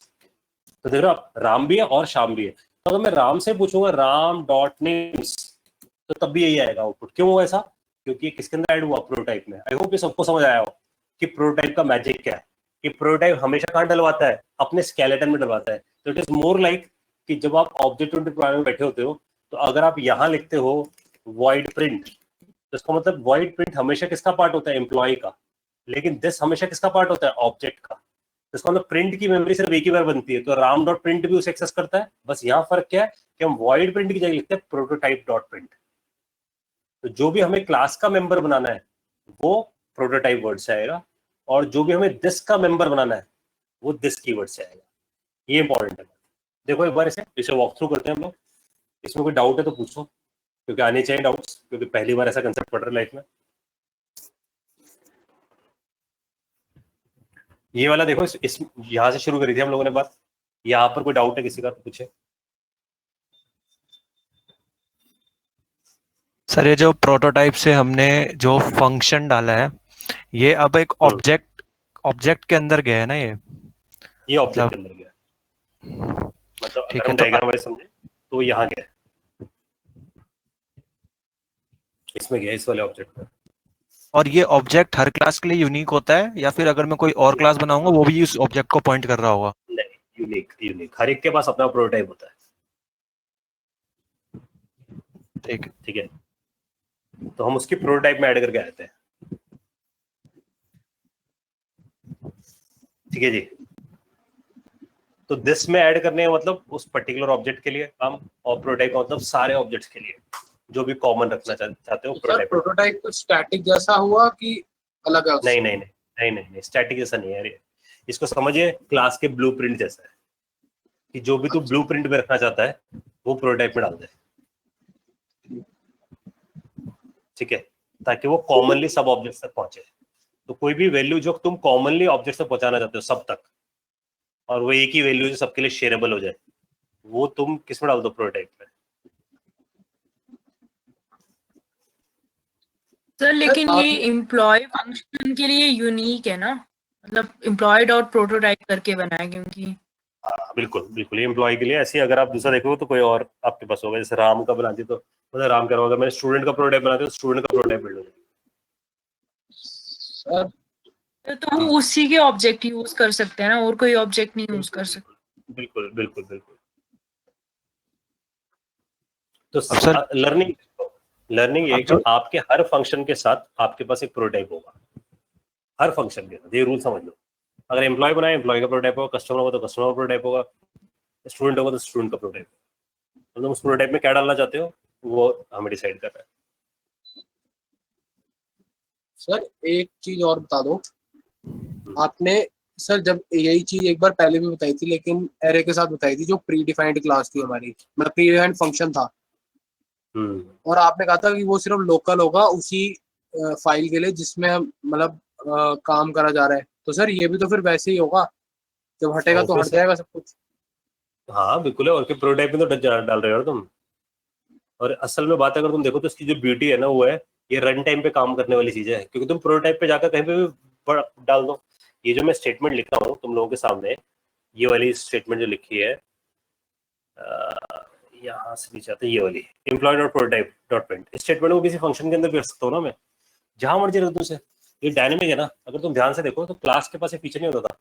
अगर तुम्हें क्लास में कोई फंक्शन ऐड करना है, उस क्लास को खोलो, उसमें जाओ, वहां जाके फंक्शन लिख कर आओ। लेकिन तुम्हें यहाँ पर कहीं पे भी ऐड करना है, तुम्हें जहां मन करे, तुम किसी भी कोड में बैठे हो, बस एम्प्लॉय डॉट प्रोटोटाइप लिखो, डॉट करके कोई से फंक्शन बना दो। तो इसका मतलब अगर ध्यान से देखो तो इसका ऑब्जेक्ट डायनेमिक है। सर मेरे पास ना अभी जब आपने बोलना स्टार्ट किया था ना, वो एक समझाना क्वेश्चन तो मैंने पूछ लिया था, मेरे को आवाज खड़ गई, एक बार बता दो। ठीक है, देख मैं बता रहा हूँ कि जब हम लिख रहे हैं ना ये क्लास, तो क्लास में हम प्रिंट नाम का फंक्शन कहाँ डाल कर आते हैं, क्लास में, ठीक है ना। तो इसका मतलब ऐसा ना बोलो कि जो क्लासेस होती हैं वो स्टैटिकली होती हैं। स्टैटिकली का मतलब तो उसकी एक जगह होती है, वहीं जाके लिख कर आओ कोड। लेकिन यहाँ प्रोटोटाइप का मतलब क्या है, तुम्हें जहां पर भी तुम बैठे हो कहीं पर से भी जाके कोई सा फंक्शन डालकर आ जाओ। समझ आ रही बात? ये बेस्ट पार्ट है ना इसका। इसलिए इसका जो प्रोटोटाइप का फीचर है वो ऐसा है कि आप तुम कहीं से भी बैठे बैठे कोई भी फंक्शन ऐड करके आ सकते हो। इसलिए हमने जो एरे वाला एग्जांपल लिया था, तो एरे के प्रोटोटाइप में मैं कोई फंक्शन डालकर अटैच करके आ गया था, इसलिए डायनेमिक है। समझ रहे हो? और क्लास वाला जो तरीका है वो स्टैटिक है, फिक्स्ड है, वहीं जाके चेंज करके आना पड़ेगा। तो अब तुम सोचो तुम ऐसा कर सकते हो किसी प्रोटोटाइप के अंदर कि तुम किसी एक्स प्रोग्राम में बैठे हो, तब तुम्हें 3 फंक्शन चाहिए थे, और फिर तुम वाई प्रोग्राम में बैठे हो तो तुम्हें 5 फंक्शन चाहिए थे, तो तुमने 2 तब ऐड करे जब तुम वाई में बैठे थे। समझ रहे हो? लेकिन ऑब्जेक्ट ओरिएंटेड में ऐसा नहीं होता। क्लास बनाकर आए तो उसमें सारा ढांचा बनाकर आए थे, तुम्हें कितना चाहिए, ज्यादा चाहिए कम चाहिए, डजंट मैटर। ठीक है जी, सबको मेरी बात समझ आई है? सर अब अगर इसमें मैं मेंटेनेबिलिटी की बात करूं तो स्टैटिक वाले को मेंटेन करना इजी होगा या डायनेमिक वाले को इजी होगा? क्योंकि डायनेमिक वाले में तो मैं किसी भी फाइल में जाके कुछ भी ऐड कर सकता हूँ। अच्छा, इसको लेते हैं। देखो यही तो देखो मजा। पॉइंटर ये है कि अगर मैं एक प्रोजेक्ट में काम कर रहा हूं तो अब मेरे पास एक सबसे बड़ा स्टैंडर्डाइजेशन देखो क्या है। मान लो मैंने बनाई एक एम्प्लॉय डॉट जेएस सोच समझ के कि भाई मैं अपने सारे डेवलपर्स को एम्प्लॉय की फंक्शनलिटी दूंगा। तो मैंने डिसाइड किया मैं दोनों अप्रोच से लेके चलता हूँ। मैंने डिसाइड किया जावास्क्रिप्ट वाली अप्रोच स्टाइल में, क्योंकि जावास्क्रिप्ट दोनों सपोर्ट करता है। तो मैंने लिखा फंक्शन एम्प्लॉय, ऐसा करके हम बैठ गए। अब मैंने डिफाइन किया कि इसके अंदर मुझे आईडी चाहिए था, नेम चाहिए था, सैलरी चाहिए था। ये मैंने यहाँ पर स्पेसिफाई कर दिस डॉट आईडी लिख दिया, इसके साथ दिस डॉट नेम लिख दिया मैंने, इसके साथ दिस डॉट सैलरी रख दिया इसके साथ। ठीक है, अब ध्यान से समझते हैं ना मेरी बात। मैंने ये सब कर दिया। अब मुझे लगा कि यार मेरे को ना एम्प्लॉय के अंदर कुछ स्टैंडर्ड चीजें चाहिए कि प्रिंट तो चाहिए। तो प्रिंट आपने सोच लिया कि यार प्रिंट चाहिए, डाल दो प्रिंट। फिर अब सोचा यार एम्प्लॉय के साथ मुझे स्टैंडर्ड फीचर ये भी चाहिए कि मुझे उसकी कंप्यूट करनी है सैलरी, ये भी चाहिए। तो आपने ये भी स्टैंडर्ड फीचर डाल दिया। तो आपने स्टैंडर्ड फीचर्स यहाँ बना दिए सारे। ठीक है, अब later on the program you know कि there are some things which is actually on demand, which is not standard one. तो मैंने बोला बोनस जो होगा ना ऑन डिमांड मिलेगा। ठीक है, या कंपनी आपको रिवॉर्ड देना चाहती है, वो भी ऑन डिमांड मिलेगा, ऐसे होगा ना। अब देखो, आपको अगर आप एम्प्लॉय बनोगे तो आईडी नेम सैलरी मिलेगा। प्रिंटिंग यानी कि प्रिंट का मतलब समझ लो, इसको समझ लेते हैं कार्ड जनरेट, जो आईडी कार्ड नहीं मिलता कंपनी में, वो भी आपको मिलेगा, और आपकी सैलरी भी आपको मिलेगी। लेकिन आपको बोनस मिलेगा नहीं मिलेगा, ये किसके ऊपर बेस्ड होगा? आपको अवार्ड मिलेगा नहीं मिलेगा, ये किसके ऊपर बेस्ड होगा? किसी लॉजिक के ऊपर।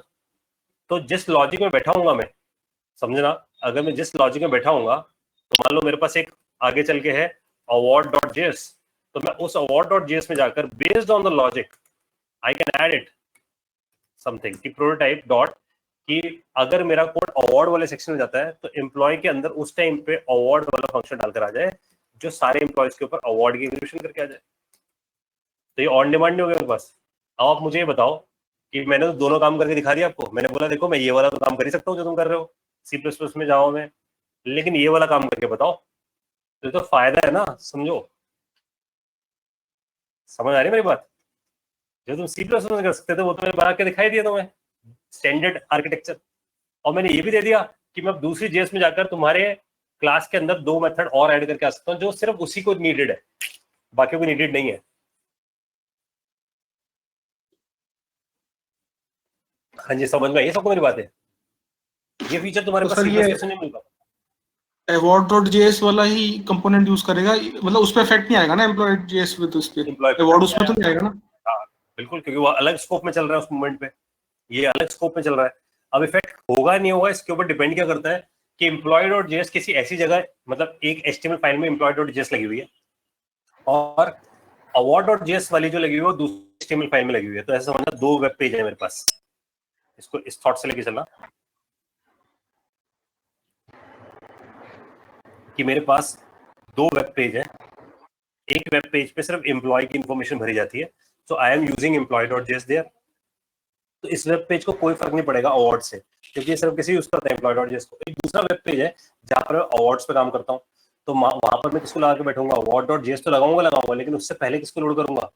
employee.js को। तो employee.js पे इफेक्ट कितना बड़ा हुआ? सिर्फ टेम्पररी, क्योंकि जब वो इस पेज पे पहुंचा तब इफेक्ट पड़ा, जब वापस पेज पे आ गया तो इफेक्ट खत्म हो गया, क्योंकि अवार्ड अनलोड हो गया। अब सिर्फ उसके पास कौन सी चीज है? एम्प्लॉय वाली, तो सिर्फ एम्प्लॉय वाली चीज दिखेंगे। समझ लो, तभी तो मैं बोल रहा हूँ डायनेमिक है। क्लियरिटी है सबको बात? मतलब सर जो employee.js में प्रोटोटाइप, मतलब ऑब्जेक्ट के पास जो है वो तो है, अब दूसरी फाइल में जाके मैंने उसकी प्रोटोटाइप से मतलब इसको मैनिपुलेट कर दिया, तो वो उस फाइल तक के लिए ही लिमिटेड है। जैसी वो फाइल बंद हुई वो वैसे का वैसे ही रह गया हमारा। इसलिए हम वर्ड यूज करते हैं पेज, यार कहीं कंफ्यूजन ना है ना। देखो कई लोग फाइल सुन लेंगे कुछ और ही समझ जाए, इसलिए वर्ड यूज करो पेज, क्योंकि हम सबको पता है वेब पेज लोड होते हैं। वेब पेज लोड होते हैं, स्क्रिप्ट भी लोड होती है, ये वर्ड हमें पता है। तो इसका मतलब वेब पेज लोड होगा तो स्क्रिप्ट भी लोड हुई होगी। तो इसका मतलब जब ये वेब पेज लोड होता है, इसमें स्क्रिप्ट लोड करी कौन सी वाली? employee.js। उसके बाद सिर्फ बेसिक employee.js आ गई। लेकिन जब ये दूसरा वेब पेज लोड हुआ तो इसने क्या किया? इसे नए पेज पे जाकर employee.js और award.js दोनों को कनेक्ट कर दिया। तो इसके पास एडिशनल फीचर आ गए इस पेज के लिए सर। अब मैं तीसरे पेज पे गया, तीसरे पेज में वापस मैंने एम्प्लॉय को यूज कर लिया, तो इसका मतलब दोबारा से पेज रीलोड हुआ, दोबारा से स्क्रिप्ट रीलोड हुई, तो ये वाली गायब हो गई award.js। ठीक है जी, क्लियर है सबको मेरी बात? सर अगर मल्टीपल टाइम जैसे हमने जैसे हम वहाँ पे टू स्ट्रिंग ओवरराइड करते थे जावा में, या मल्टीपल फंक्शन हमने बना दिए सेम नाम के उसमें फाइल के अंदर, कोई और डेवलपर भी बना के आ गया सेम नाम का ही, जिससे बहुत लंबी फाइल हो जाती है ना कभी बार। तो वो पकड़ा जाएगा यार। अगर मान लो मेरी फाइल में जाकर मेरे से बिना पूछे कोई डेवलपर यहाँ जाकर कोई फंक्शन मेरे से बिना पूछे डालकर आता है जो मुझे चाहिए भी नहीं, मान लो टू स्ट्रिंग छोड़ देते हैं, मैं बोल देता हूँ कि यहाँ वो कर देता है अटेंडेंस नाम का फंक्शन जो मुझे चाहिए नहीं था, और उसने मेरी प्रोटोटाइप में छेड़ा, तो मैं उसे पकड़ लूंगा ना। वो भाई जावास्क्रिप्ट पढ़ के आया तू, वहां जाकर खेलना अपनी जेएस में जाके प्रोटोटाइप लगा दे, मेरी वाली जेएस को मत पॉल्यूट कर। ठीक है, और पकड़ा जाएगा क्योंकि कोड में चेंज करेगा, गिट पे चेंजेस जाएंगे, गिट पे हिस्ट्री मेंटेन होती है, हिस्ट्री में उसका नाम आएगा। Make sense? समझ में आ रहा है आप लोगों को? बहुत पावरफुल है भाई ये, आप समझो जरा, ऐसा तुम्हें मिलता ही नहीं कहीं पे। समझो ट्रेडिशन, क्योंकि तुम, परेशानी क्या हो रही है, तुम ट्रेडिशनल हो, मॉडर्न नहीं हो। समझ रहे हो? हाँ जी, क्लियर हो रही बात आप सबको? तो नई बात पता है क्या समझो, नई बात ये समझो कि टेक्नोलॉजी मेक्स यू यंग, है ना, तो I am younger than you, क्योंकि आप ओल्ड टेक्नोलॉजी पढ़ के बैठे हो इसलिए आप ओल्ड हो, आपका थॉट वैसी आ रही है, तो जितना नया पढ़ोगे यू आर यंग, ठीक है, तो आपके पास नई थॉट होगी। और सर इसमें अगर जैसे अभी ये एम्प्लॉय है, अगर मैं एक पार्ट टाइम एम्प्लॉय भी बना दूं फंक्शन, और उसके बाद एक ये फुल टाइम हो गया पार्ट टाइम हो गया, कुछ फंक्शनैलिटी शेयर करनी है आपस में, कुछ उसको सैलरी चाहिए, और वो धीरे धीरे पहुंचेंगे, अभी पहुंचते भी इनहेरिटेंस की बात मैंने करी नहीं है इसलिए तक, अभी तो पहला पॉइंट है ये करना, है ना। ऐश्वर्या का क्वेश्चन है भाई, ये क्या है सर, पुलिस केस कर सकती है, किसको पुलिस केस कर देगी भाई प्रोटोटाइप में ऐड करने पे? कभी नहीं करेगी, क्योंकि प्रोटोटाइप तो लोकल है ना, मैंने अपने वाले में जाके चेंज किया ना, उसका कोड थोड़ी छेड़ा है। इसका मतलब अगर मैं किसी और का कोड में जाके छेड़छाड़ मचाऊं, जैसे कि मान लो मैंने कोई जेएस उठाई, वो किसी और की जे क्वेरी की जेएस उठाई और जे क्वेरी वाला ने बोल रखा है कि do not change my JS, तो इसका मतलब मैं क्या करूंगा, मैं उसके प्रोटोटाइप में छेड़ूंगा, मैं उसकी जेएस में नहीं छेड़ूंगा, अपनी जेएस बनाऊंगा उसमें प्रोटोटाइप में छेड़ूंगा, देयर इज नो प्रॉब्लम, क्योंकि I am actually enhancing the feature in my level, not on their level. समझ में आ रही है सबको बात? तो तरीका भी यही है कि जब भी आप लोग चेंजेस करते हो किसी के लिए भी, तो आप अपनी जेएस में जाके उसके प्रोटोटाइप के अंदर ऐड करके आ जाओ, रेदर देन आप उसकी फाइल में जाके छेड़ कर आओ किस चीज को। सर अगर एक और एम्प्लॉय होगा फिर तो ये प्रॉब्लम नहीं क्रिएट करेगा, किसी और ने भी एम्प्लॉय फंक्शन बना दिया? एक और एम्प्लॉय मतलब नहीं समझा यार? एक और एम्प्लॉय फंक्शन किसी ने डिफाइन कर दिया और अलग अलग उसके आर्गुमेंट के संग नहीं कर ही नहीं सकता यार। क्यों? देख केशव, ऐसा समझ, तू खुद एक कंपनी चला रहा है, सोचिए जरा इस बात को, तू एक कंपनी चला रहा है, मैं तेरे पास एक डेवलपर हूँ, तो तू मुझे एक ही फंक्शनलिटी देगा ना भाई करने के लिए काम, तो कहेगा आप एम्प्लॉय पे काम करो, दूसरे वाले बंदे को बोलेगा आप मान लो किसी और फंक्शनलिटी पे काम करो, अकाउंट्स पे काम करो, तो अकाउंट्स वाले की मजाल ही नहीं है कि वो एम्प्लॉय पे काम करे, क्योंकि जो भी डेवलपर जॉब कर रहा होता है वो कहता है बस अपना काम कर लो, बहुत है, 6 बजे अपना बस्ता उठाओ निकल लो, ठीक है ना। तो समझना कि one developer is active working on one functionality.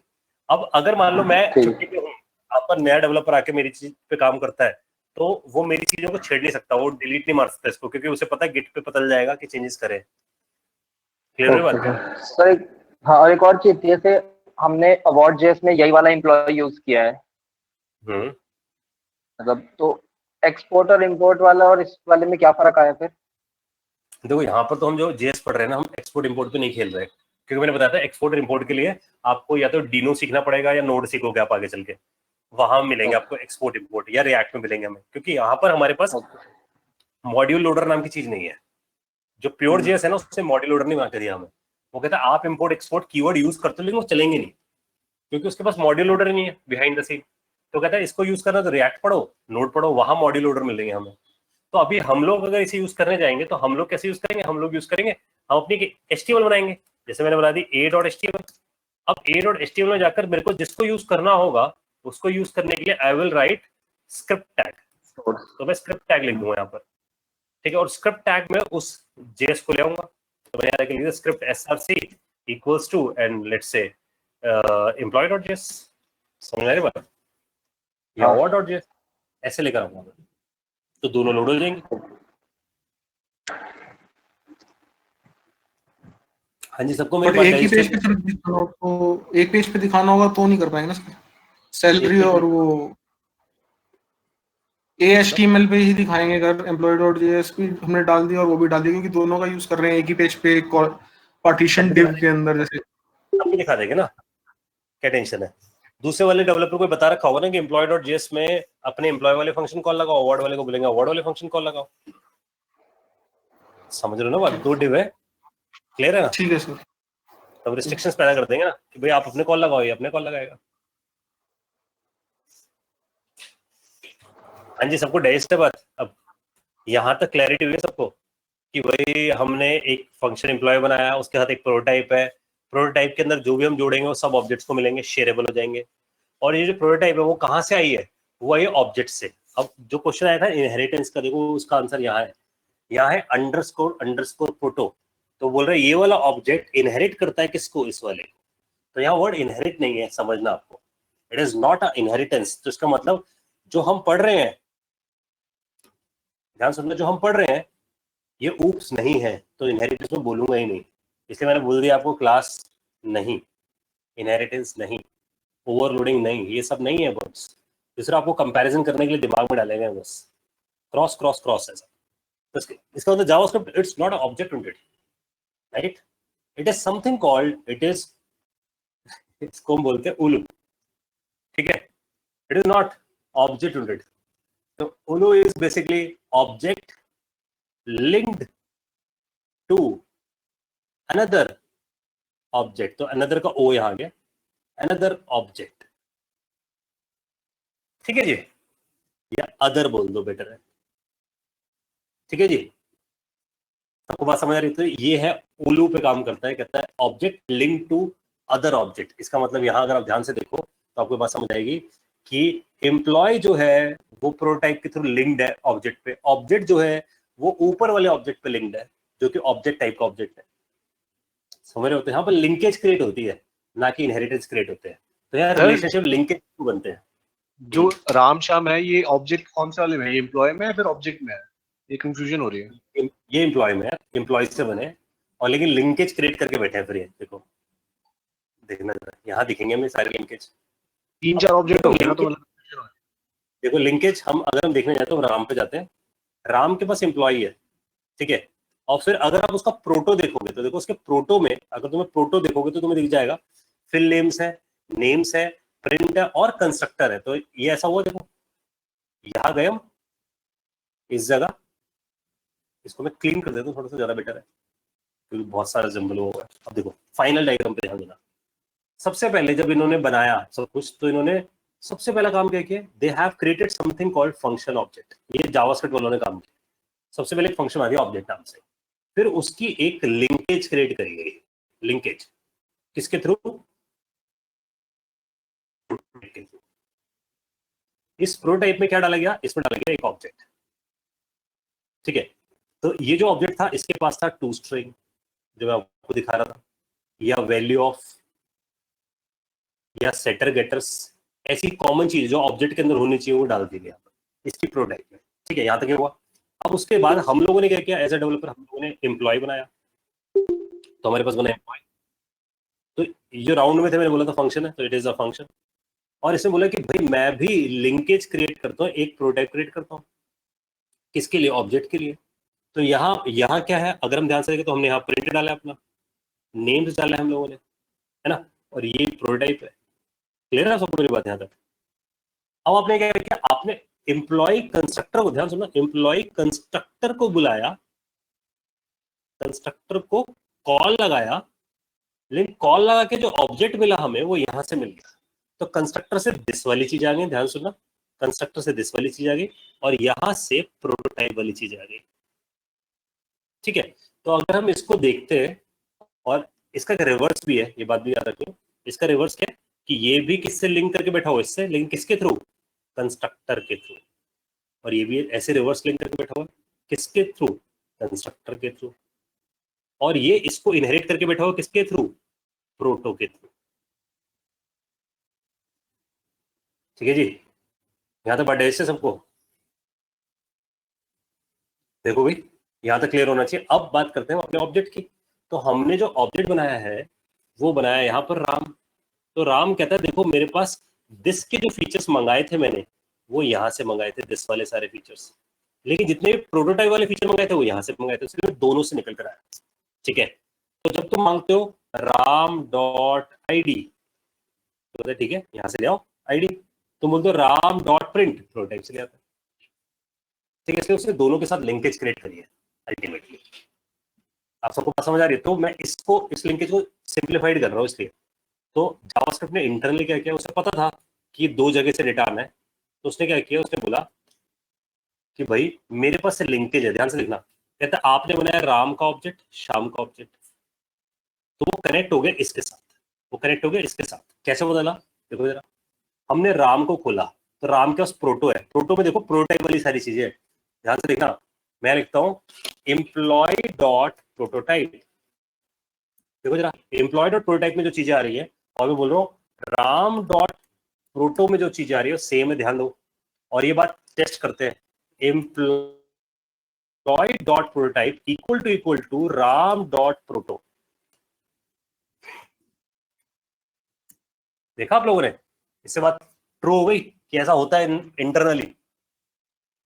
बोलो यार, अगर मैंने बोला एम्प्लॉय डॉट प्रोटोटाइप, तो मैं यहाँ से एम्प्लॉय से इसके प्रोटोटाइप पे, ये ऑब्जेक्ट है, उसका मतलब राम और श्याम किस में से निकले? इसमें से। ये कैसे पता चला मेरे को? मैंने प्रोटो मारा उसका, तो प्रोटो से उसने मुझे एम्प्लॉय के प्रोटोटाइप पे पहुंचाया है। ठीक है, तो हमें समझ आ गया कि भाई ऐसा हो रहा है। लेकिन फिर ये यहाँ कैसे लेके जाता है? वो लेके जाता है कंस्ट्रक्टर के थ्रू। ये बात भी देख लो। तो यहाँ लिखो, इसको ऐसे लिखते हैं, देखो, Ram dot proto dot constructor,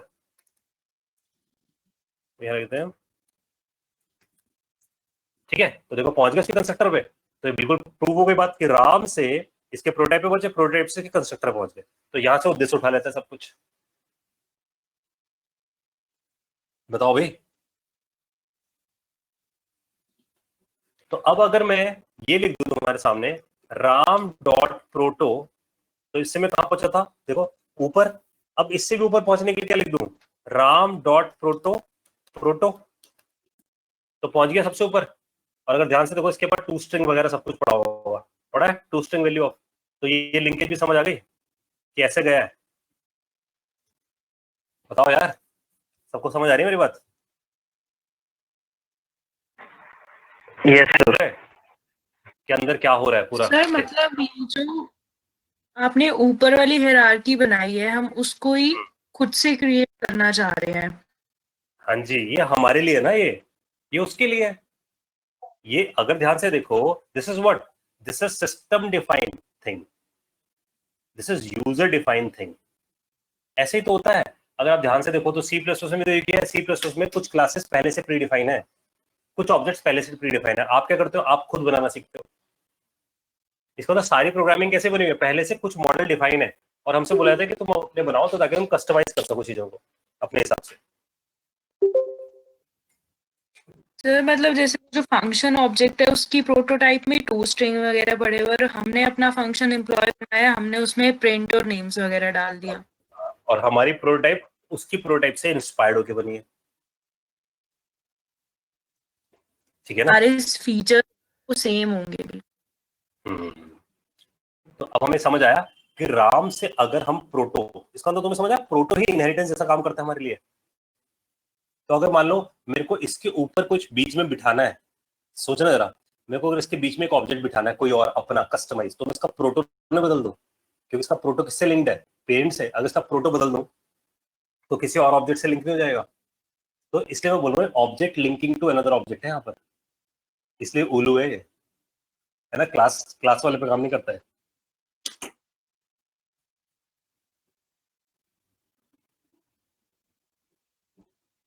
समझ आ गई सबको मेरी बातें? ये बहुत इंपॉर्टेंट है गाइस, जो मैं पढ़ना। सर ये प्रोटो डॉट प्रोटो कैसे किया था, वो एक बार बताओगे?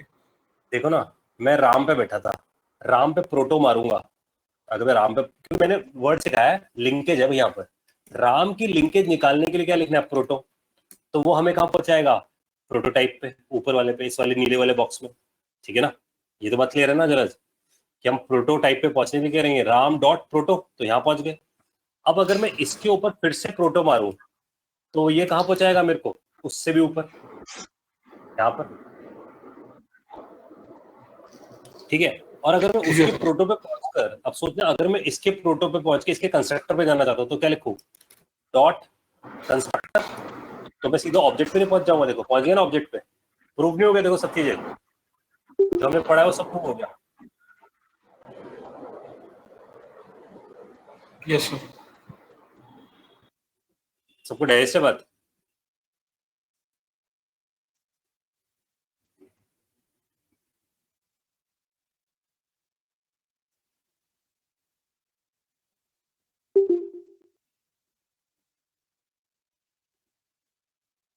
और बोलो जी।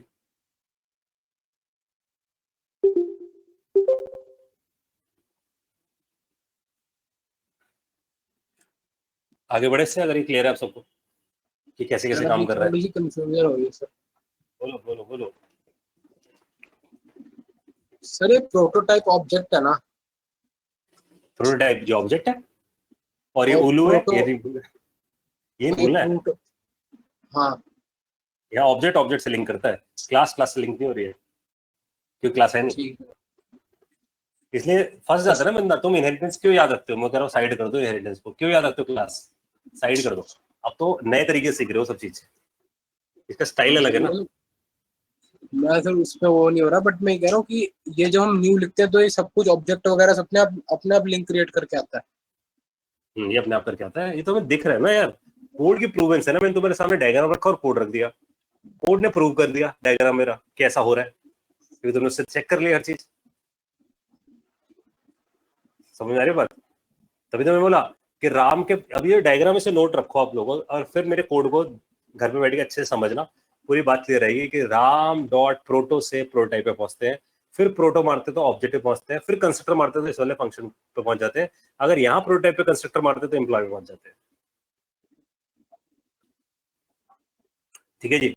तो अब अगर मैं तुमसे जैसे ये बोल रहा हूँ राम डॉट प्रोटो, तो तुम पहुंच गए उसके प्रोटोटाइप पे। अब मैं यहां बोलता हूं कंस्ट्रक्टर, तो तुम कहां पहुंच गए? इसके करंट वाले फंक्शन पे, एम्प्लॉय पे। लेकिन तुम लिखते हो राम डॉट प्रोटो, तो तुम कहां पहुंच गए? तुम पहुंच गए इसकी प्रोटोटाइप पे। यही तो है इसकी प्रोटोटाइप में, यही भरा है ना हमने इसकी प्रोटोटाइप पे। तो नेम है, प्रिंट है, और साथ में किससे लिंकेज है? कंस्ट्रक्टर से। सबको डाइजेस्ट हो रही है मेरी बात? और अगर तुम जाकर फिर इसके एक प्रोटो और ऊपर पहुंच जाते हो तो उसके ऑब्जेक्ट पे पहुंच जाते हो। ये पहुंचे उसके ऑब्जेक्ट पे। अब अगर तुम यहां जाके ध्यान देना, ये जिस जगह तुम पहुंचे हो ये कौन सी जगह है? ये वाली जगह है ना भैया, है ना? ये वाला ब्लू वाला बॉक्स है, यहाँ पहुंचे हो। तो अगर तुम ये चेक करना चाहते हो कि ये ऑब्जेक्ट की प्रोटोटाइप है, तो तुम इसके आगे लिख दो equal to object dot prototype. तो देखो ट्रू आ गया। इसे समझ आ गया, हम सही जगह पहुंचे।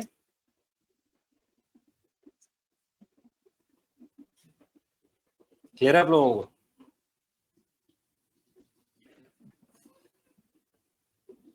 ठीक है। अब राम का प्रोटोटाइप कौन है? राम का प्रोटोटाइप कौन है? अगर आप सबको पता है कि राम का प्रोटोटाइप असल में एम्प्लॉय डॉट प्रोटोटाइप है, यही है ना इसका। तो अगर तुम ये भी लिख दोगे तो यहाँ पर एक मेथड है object dot gate prototype of Ram. तो तुम यहाँ से पूछ सकते हो कि भाई राम किस में से निकला है, तो उसने दिखा दिया राम, देखो ऊपर देखो एम्प्लॉय डॉट प्रोटोटाइप, उसके अंदर नेम एरे सब है, निकल आया। तो अगर ये पता लगाना हो कि ये प्रोटोटाइप किसके बराबर है, तो आप लिख दो एम्प्लॉय के बराबर है क्या? एम्प्लॉय डॉट प्रोटोटाइप के बराबर है, तो आप लिख दो एम्प्लॉय डॉट प्रोटोटाइप। तो मुझे ट्रू। ठीक है।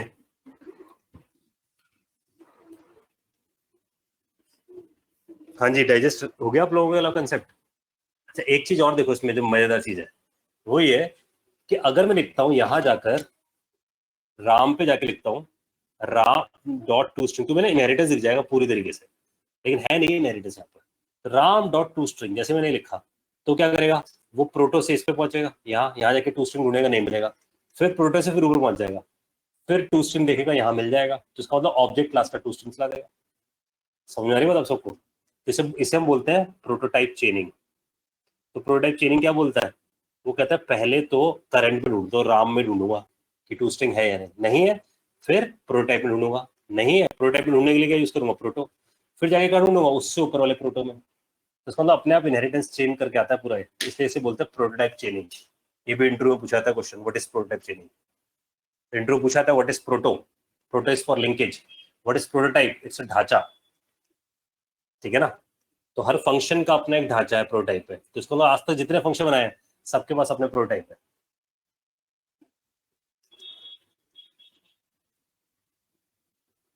ठीक है जी, क्लियर है सबको बात? और शायद आपको समझ आ रहा होगा कि प्रोटोटाइप है तो इस वजह से हर फंक्शन में दिस बैठा होता है। ठीक है ना? क्योंकि वो ऑब्जेक्ट रखता है, प्रोटोटाइप भी ऑब्जेक्ट रखता है। तो ये हमने ना एक लेवल समझ लिया। अगली क्लास में और घुसेंगे इस डिटेल में, क्योंकि अभी और काफी चीजें इसके अंदर देखने के लिए, वो देखेंगे। इनहेरिटेंस करके देखेंगे कि इसके बीच में इनहेरिटेंस कैसे करेंगे, लेकिन इनहेरिटेंस क्लास के बीच में नहीं है, ऑब्जेक्ट्स के बीच में। ये बात याद रखनी है, क्योंकि हमें ये ध्यान रखना है कि ये जो है ये दूसरे ऑब्जेक्ट से लिंक करके बैठा है। It's a linkage between two objects, not between the two classes, ये वाली चीज। ठीक है? एंड अगर आप इसे देखो तो it is a between the linkage between two objects, क्योंकि ये भी एक ऑब्जेक्ट है, ये भी एक ऑब्जेक्ट है, तो it's a linkage between the object, that's why it is OLOO. ठीक है? डाइजेस्ट है सबको मेरी बात? तो इसका मतलब inheritance is basically object linkage. बोलो यार, कोई डाउट है तो?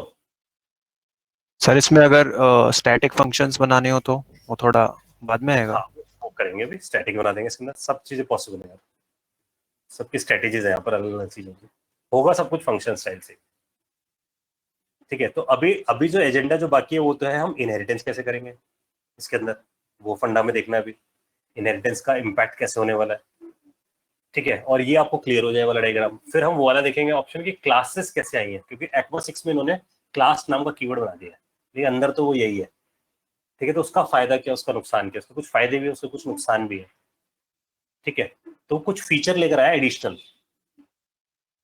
ठीक है, वो कुछ फीचर लेकर आया एडिशनल, वो हमें देखना है क्या फीचर है उसके पास एडिशनल। तो हमें दो तरीके बदल जाएंगे ऑब्जेक्ट ओरिएंटेड करने के, एक तो ये वाला स्टाइल और एक नया वाला ECMA 6 वाला स्टाइल। फिर हम करेंगे प्रोजेक्ट शुरू अपना। ठीक है, और एसिंक प्रोग्रामिंग शुरू, ये दो चीजें मेजर बची है। ठीक है, उसमें सारे फीचर लगा देंगे जितने पड़े हम। ठीक है, कोई डाउट नहीं है तो मैं वाइंड अप कर रहा हूँ। तो सर ये वाला जो हमने करा है ये ES6 से पहले वाला है, मतलब जब क्लास कीवर्ड इंट्रोड्यूस नहीं तो ऐसे करते थे। लेकिन बिलीव करना यही करते हैं अभी भी लोग, वो क्लास कीवर्ड आने के बावजूद भी ये चीज नहीं लेकर आ पाया, that is called dynamic thing. इसका मतलब वो क्लास ले आया तो वो बन गया C++ वाले स्टाइल में आ गया, उसकी लिमिटेशन है यही, वो C++ वाले स्टाइल में आ गया तो फिक्स्ड हो गया।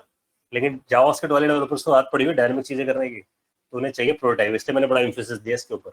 तो कहीं पर भी इंट्रो देने जाओगे प्रोटोटाइप जरूर पूछेंगे, प्रोटोटाइप चेनिंग जरूर पूछेंगे, प्रोटो जरूर पूछेंगे। तो आपको भी किसी से बात कर रहे हो ना जावास्क्रिप्ट में, यही बात करो उससे, तो प्रोटोटाइप पता है, प्रोटो पता है, समझ रहे हो, प्रोटोटाइप चेनिंग पता है, क्योंकि ये सबसे इंपॉर्टेंट कंसेप्ट है, ये कहीं नहीं जाने वाले कंसेप्ट। सर प्रोटोटाइप को सर प्रोटोटाइप को ब्लूप्रिंट कह सकते हैं? हाँ, लेकिन ब्लूप्रिंट में यार थोड़ा सा फर्क होता था। अगर हम ब्लूप्रिंट वाली डेफिनेशन समझे ना क्लासेस की, तो ब्लूप्रिंट की फंडा क्या होता था, ब्लूप्रिंट में ना कॉपी बनती थी चीजों की ऑब्जेक्ट के अंदर, यहाँ लिंकेज बन रही है, फर्क है ना यार, समझ रहे मेरी बात।